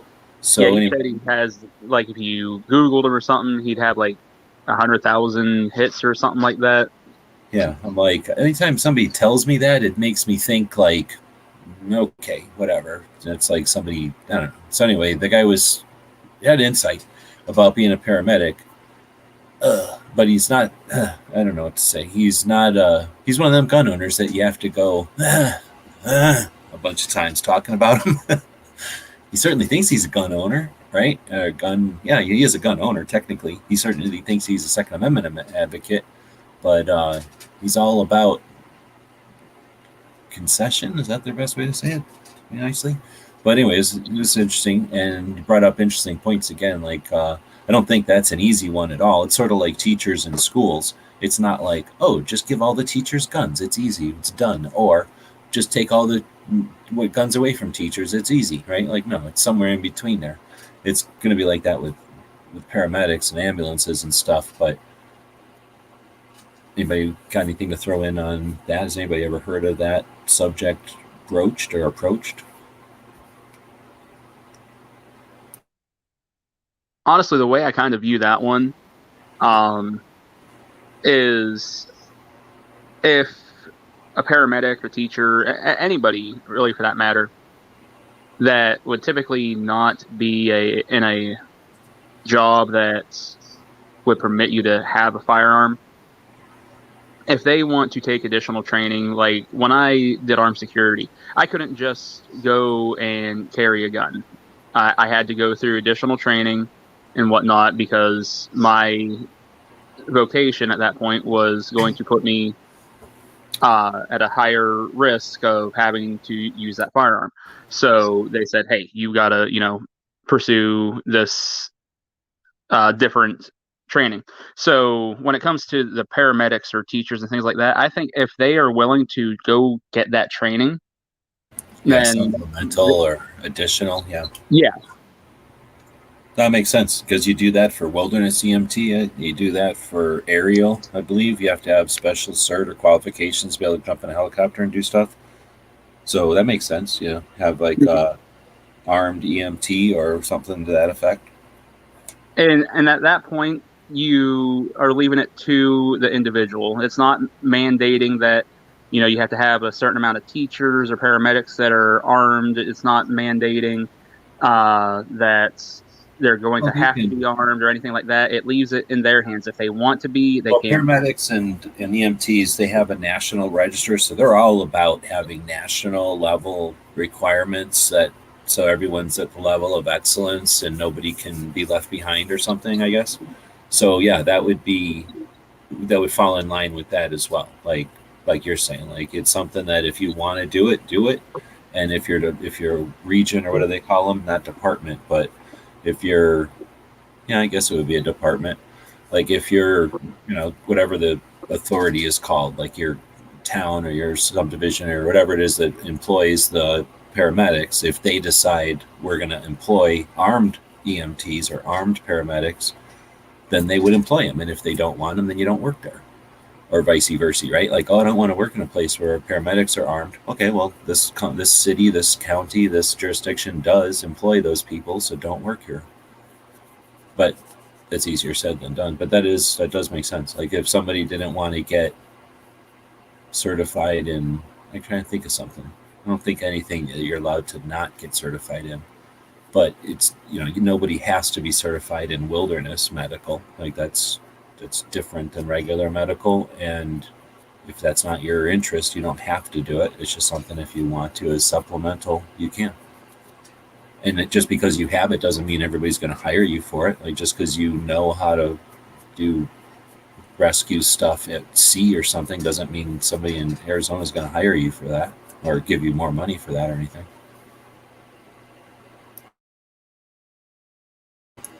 What gun would you give a paramedic? What would be the perfect paramedic gun? Revolver. No. Sprays shit all over the place. It's too. Without a doubt. What kind of revolver? 2-inch barrel. 38 special. It would be a revolver for sure. Yeah, something that stays out of the way. Well, I was thinking the cone, right? Like all that spew that would come out of a revolver would make everything dirty. Like that would be the anti. Like they wouldn't want that. But a semi would shoot a cartridge on the ground, and they wouldn't want to do that either. Ideally. Well, the thing is, I think you're thinking of a medical situation, and one of the things they're talking about is when they're being targeted, they're showing up to a scene a lot of times that was just reported, hey, this is happening. Then when they get there, now they're being robbed. There is you're right. never a cardiac arrest or anything like that. So in that situation, I don't think dirtying anything is going to be a worry. No, you're right. As soon as we start, I fell into the problem of as soon as you think about medical profession, you start coming up with some freaking theory in your head. And I was thinking like a scene where you're working on somebody and cleanliness is a issue or whatever. Yeah, but you're right. Like half the time when we're talking about arming them, it's because they're carrying around drugs in areas that drugs have a high value, and it has nothing to do with the area they get to. It has to do with on their way there or when they're getting there or just the fact that, all that stuff.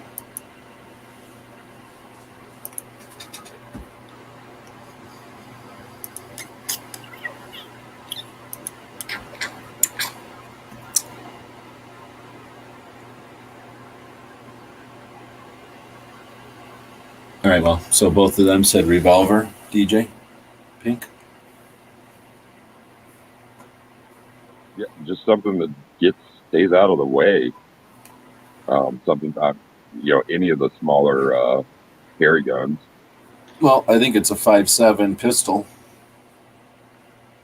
5x28 or whatever that is, 5.7 by 28, and then 30 rounds. It weighs nothing. It's large.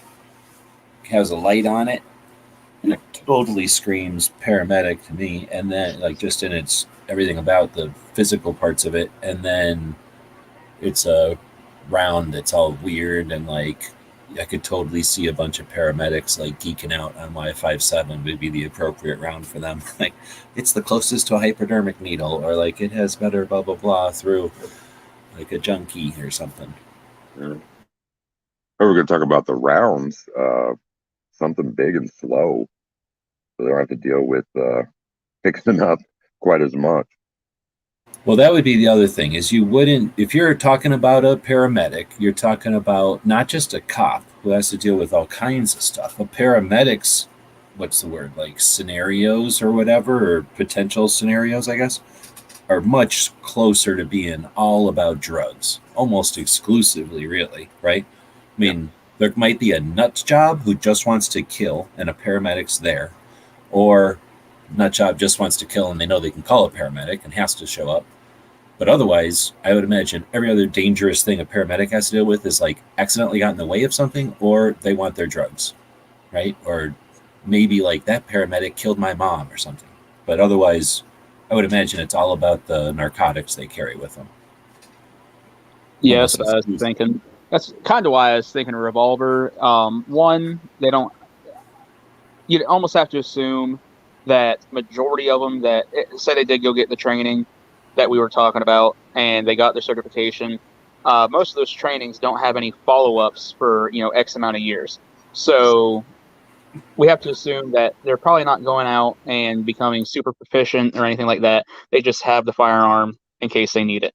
So my idea behind the revolver was they don't have to worry about a firearm jamming or anything. So if they do have a malfunction, they don't have to worry about tap, bang, clear, all that fun jazz. And like you said, there's only going to be a couple of people there that are looking to do them harm, probably. So hopefully that first 6 shots that they have with a revolver, perhaps 5, depending on the revolver that they're carrying, should be more than enough to take care of 1 or 2 individuals, possibly 3. Probably true. We're not thinking outside the box. If we were thinking outside the box, they could just put all their narcotics into a 40 millimeter projectile and then just carry it around in like an M79. And then if they ever got attacked, they just pull the trigger. And then all their drugs are like a block away. And then nobody's going to keep bothering them. They're like, I don't have any more drugs. The drugs are way over there. But what if they shoot their assailants with the drugs? I'd be interested in the autopsy if it's ruled death by being shot, or if it's ruled an OD at that point.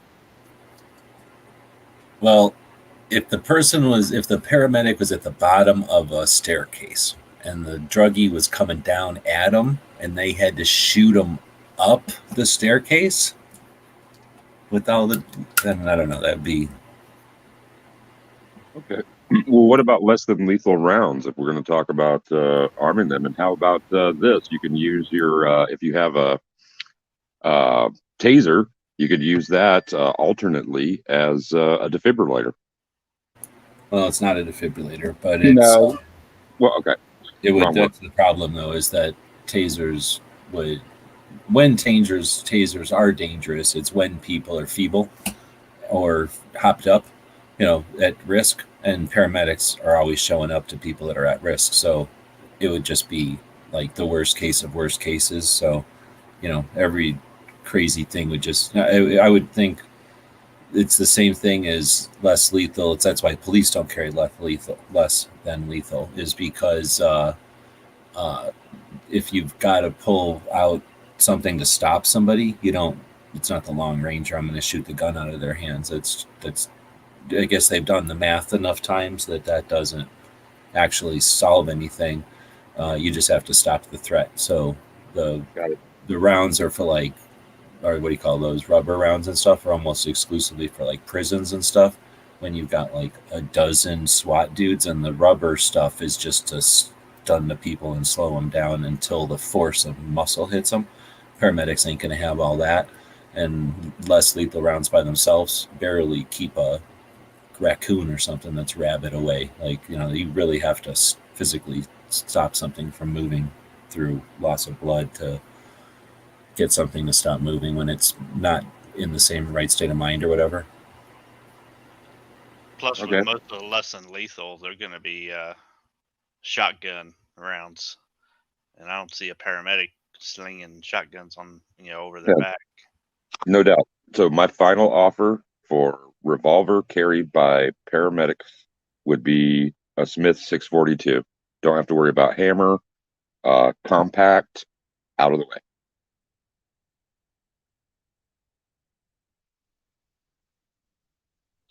I was going to say 329 PD, but that's because I'm partial to 44 Magnum.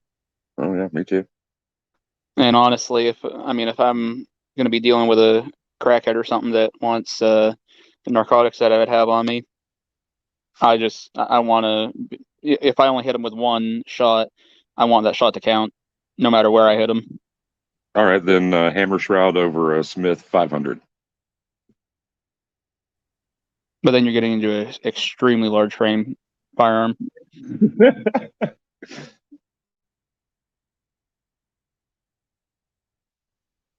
Because the thing is, you could take any double action and just bob the hammer. Yeah. It's actually a common fix for revolvers. I tell people to look at them all the time. Make sure that when you cock the hammer back, push forward on it. And they're like, why do I do that? I was like, because if there's any at-home gunsmithing done or just sear worn out or something, that hammer is going to fall. And that will be an indication, obviously, of a issue with that gun. And it's amazing how many people that I talk to that do not know to do that.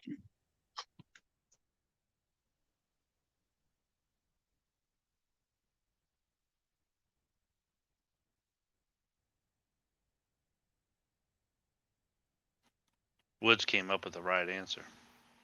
1911. Because 45. 2 world wars. Enough said.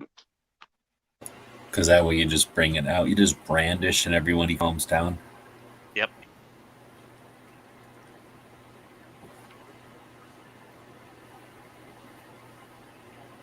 Yeah, you pull out a 1911, people are like, oh shit, 2 world wars. I'm settling down. How many paramedics are buds?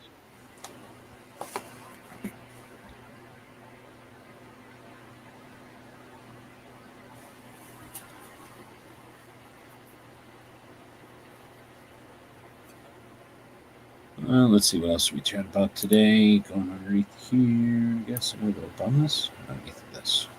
Anybody look at that FOI or the Freedom of Information thing from Crump? No, I need to go back and check that out. There's like 12 minutes and like 8 minutes of talking about it. It's like not that difficult. It's basically just filling out a website. It just shows you some cheat codes, basically, like a thing you can use to like copy and paste a bunch of the stuff into there. like a how-to guide that's available. You can kind of copy and paste to fill out some of it. Just having somebody show you what the different fields mean or what they're for when they're appropriate, kind of thing. Pretty neat. Again, once we're seeing an evolution of the debate, we're seeing an evolution of the type of people who are involved. So it makes sense to make the transparency of all of it as well, or I don't know what to call it, the monitoring of government. Right? That should be I don't know if it's called disseminated, but the information piece about how to monitor them should be disseminated, right? Oh yeah, absolutely. The idea of doing a FOIA on yourself, I've never thought about that. I haven't either. I think I've heard of the concept, but I never thought about Mhm. I don't think I'm gonna, because it's scary. I don't want to Yeah, think about what the hell they might be thinking about. Like, that's scary. yeah, that's hardcore. I didn't. Tempted to Did he hate. say send that to the ATF, or did he say send that to just the government? Oh, I didn't catch it, but just the earlier discussion, yeah, that's really strange. That could open up a whole lot of paranoia.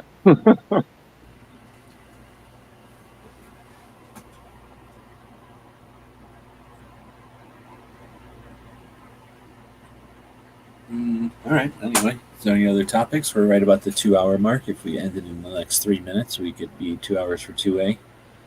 Woods is out there. He refuses to jump in. He's too busy to jump in today. 2A next week, maybe. Walt doesn't even come around anymore. He probably got in trouble for not doing his homework the other night. Plus, he got called out for being a liberal gun owner or whatever. So he's scared of going back on the line. Clover only is 2A until about 10 p.m. his time. Then he's not 2A anymore. Everybody else, it's hit or miss. We got 11 people out there. We got Makojo and Kingpin left. He went to sleep. Erstwhile is still awake out there, I think. Maybe. Otherwise, bunch of Bloomberg plants. I imagine now that they feel empowered, the Bloomberg plants are probably going to watch with more gusto.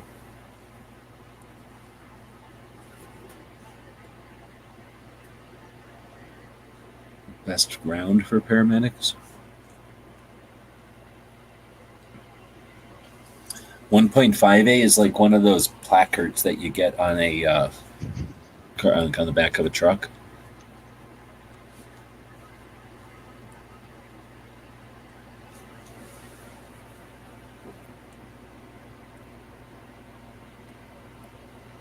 I'm kind of liking the idea of the 5.7 you were talking about.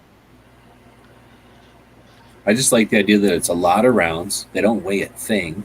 I mean, it is a really nice gun for that concept.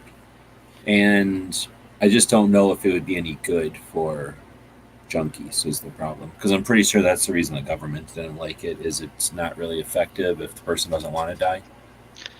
Well, there's also a group out there that are making Wildcat rounds for that are like all titanium rounds, all brass rounds, all, and different shape of rounds for more penetration and stuff like that. I would imagine, right, it's like anything. Once you put your mind to it and apply some tech, it can do more. It's just that because it is new and only has so many platforms, only so much work is going to be put into it. But that's changing every day. There's always new guns. I mean, I'm not paying that much attention, but I see new guns coming out for 5.7 all the time. Yep. Oh, but also, what does it weigh once it's fully loaded? Because the gun itself might be 5.7? fairly light. Oh, you mean But the once you- 5.7, the pistol from HK, the one we're talking about, 30 rounds? Yeah, once you Be get 30 surprised. rounds. Have you ever picked one up before? No, I've only picked up the Ruger 5.7. Oh, I've never picked up. Did I ever pick up a 5.7? I don't know. Well, Pink's probably picked up both. Are they the same? Oh, yeah.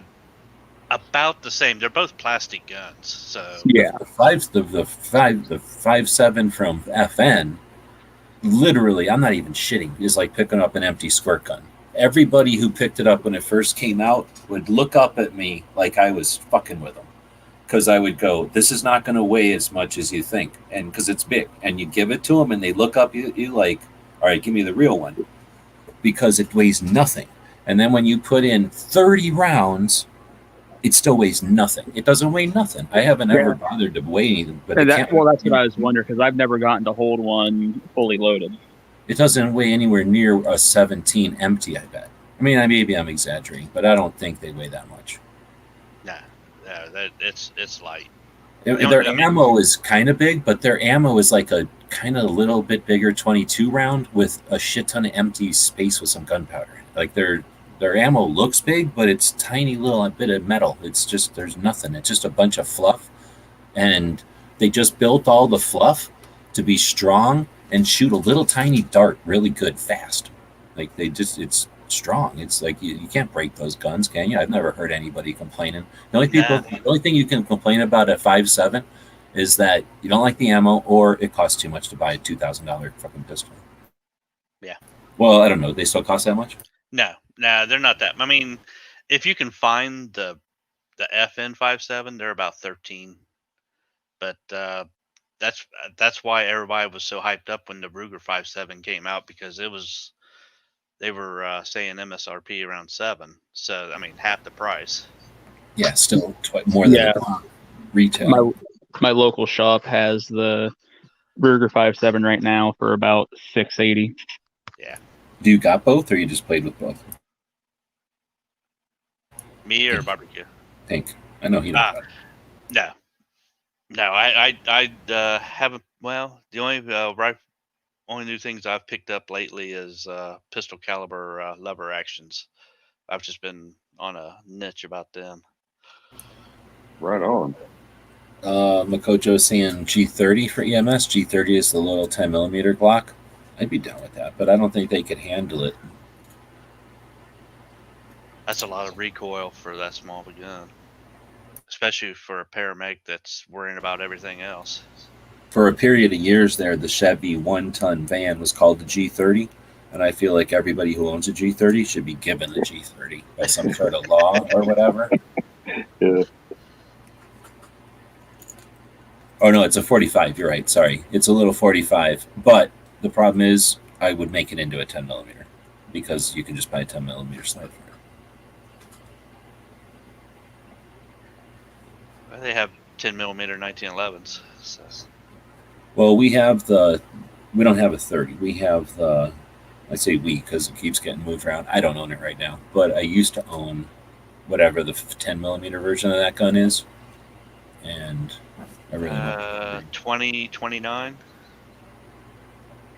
It might be a 29. I don't remember. Yeah, I think the 29 is a small one.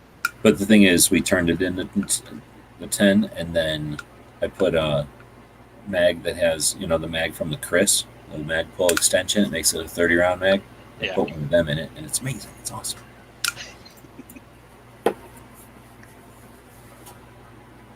But in 45, it's just as good. So yeah, G30 would be a good one. It's a little smaller than a 1911, and it's double action only. Well, striker front or whatever. So none of that stupid single action garbage. And they wouldn't want to make paramedics carry anything more. They're not like cops where they're used to carrying big belts full of lug and shit around. They carry everything in little purses next to them. So they'd want something small, I imagine. But that's the thing. Screw the NFA. There could definitely be something like the size of a pager. Think of like one of those, what do we call them, poker guns, or like, Old West playing poker type of, or maybe in the South playing poker type of guns where they, the Chicago gun that was round and had a 32 extra short going around in like a clock face pattern, it would shoot out the side so you squeeze it, like that kind of gun. Like there could be something little that paramedics get that I don't think you'd want to lay hands. Like you wouldn't have like one of those gloves where you had to punch somebody, but just something that's a little quicker, and maybe a paramedic I could see having something like what a veterinarian or somebody would have. I don't know. What do you call people who shoot like an elephant with a dart? Whatever that's called. That kind of thing. Maybe animal control. I don't know who does that. Whoever takes out like lions and tigers when they're being crazy. Have some sort of thing like that. A life card? No. They'd have to unfold it. That would be dumb. I mean, they might be able to carry one of them around just for shits and giggles because it says life card on it.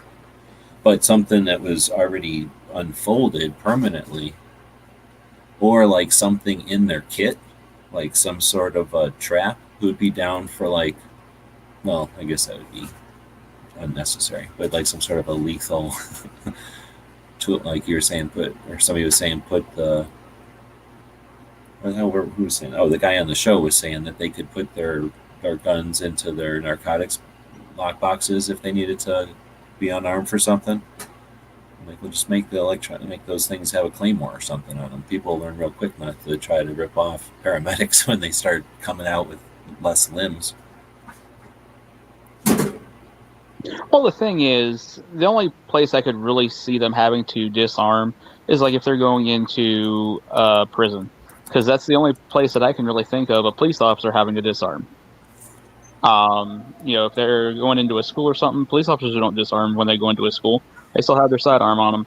And but for like what's that thing called? The MRI, the big magnet machine. Like, there's places that they can't have metal and stuff in a hospital. So I don't know. I guess cops don't disarm. But why would a paramedic be going into a MRI or something? I mean, when they're getting to the hospital, they're just dropping the person off at that point. They're just going into the ER. Yeah, that's true. I have no idea. I was just saying that's the only thing I can think of where like they, I don't want metal in this room or something, like doing an X-ray or something. But even in an X-ray, I had my gun in my pocket when they did my last X-ray. So yeah, and like I said, the only place I could think of them having to disarm is at a prison. Which, if they're going into a prison, again, they could lock them inside the ambulance somewhere. But the thing is, the prison has areas for them to stow their firearms when they're going in. You were expecting the paramedics to use the prison pocket? I think that's unnecessary.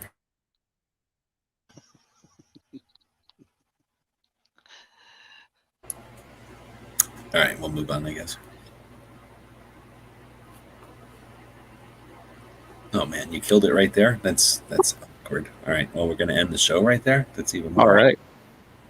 It's because I solved two-way for paramedics. They're welcome.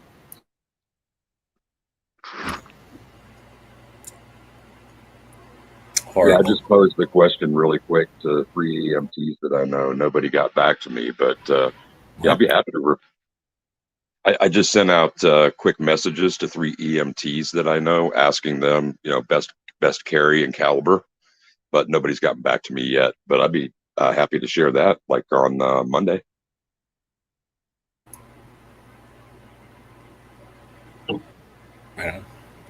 Yeah, I never. The gun debate wasn't a debate when I went through school, and I went to school at school. Like, I didn't go to some, like, I don't know. I can imagine there must be some kind of thing, like a military version of EMT. There has to be, right? There's got to be some sort of like maybe contractor EMT or some kind of EMT that revolves around doing, like aiding law enforcement or something that would be more like focused on guns, so you could talk about it in your class. But the classes I've ever seen are just regular classes at a school, so guns wouldn't come up ever, no matter what. Like at recess or at lunch, you don't ever talk about, I guess you don't get recess, whatever, breaks, or at lunch, whatever.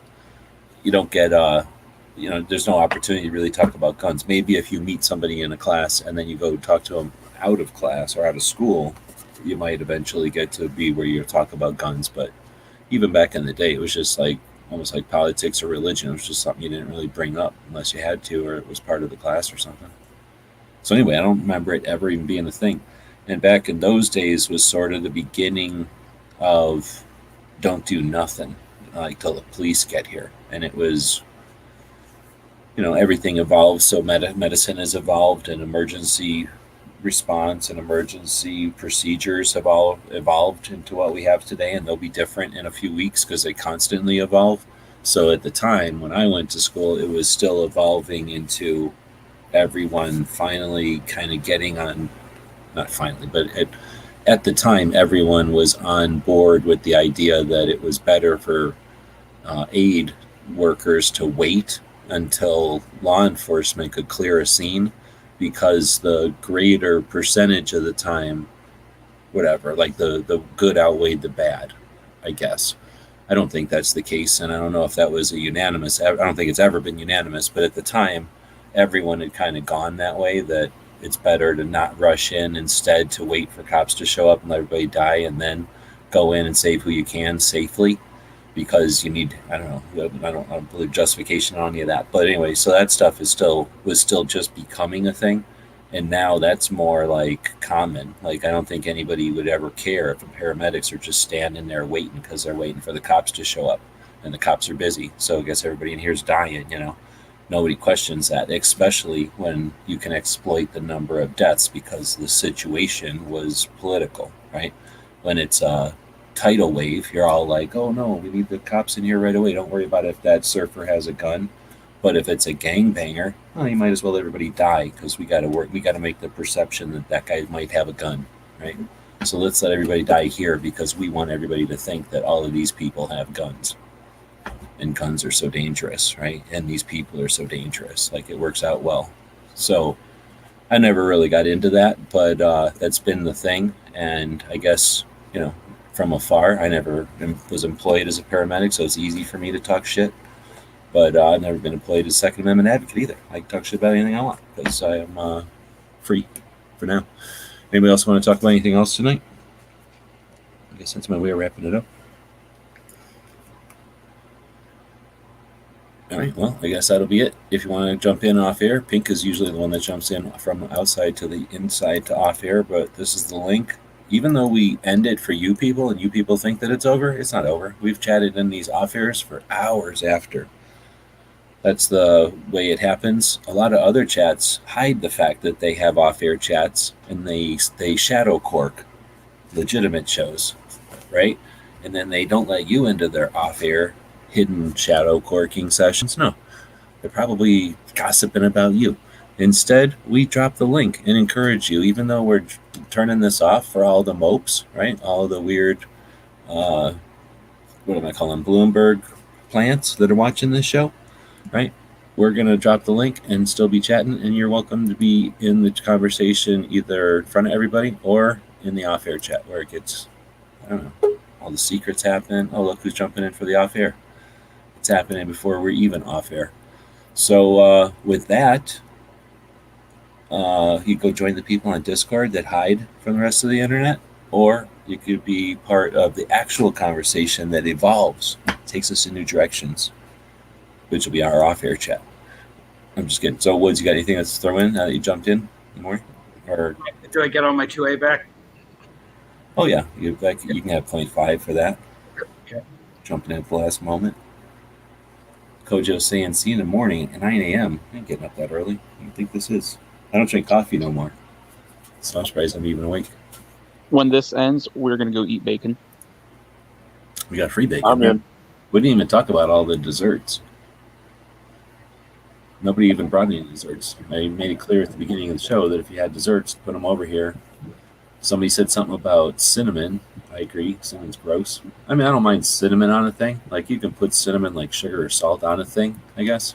But if the thing is like, this is cinnamon, blah, blah, blah, fuck you. You don't need to make cinnamon the main thing and then wrap some dough around it. Fuck that.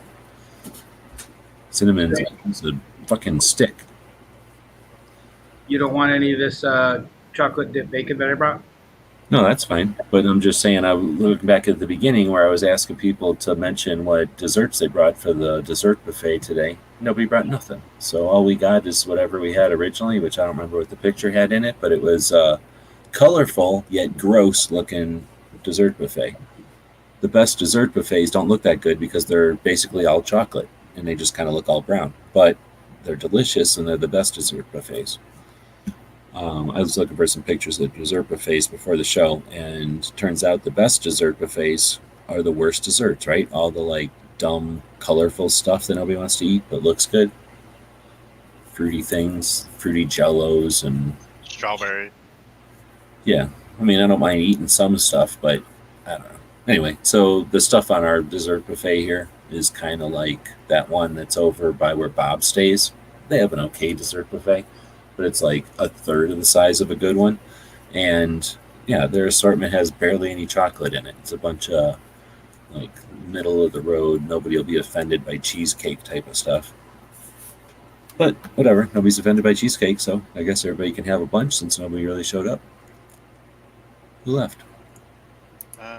DJ. Oh, snap.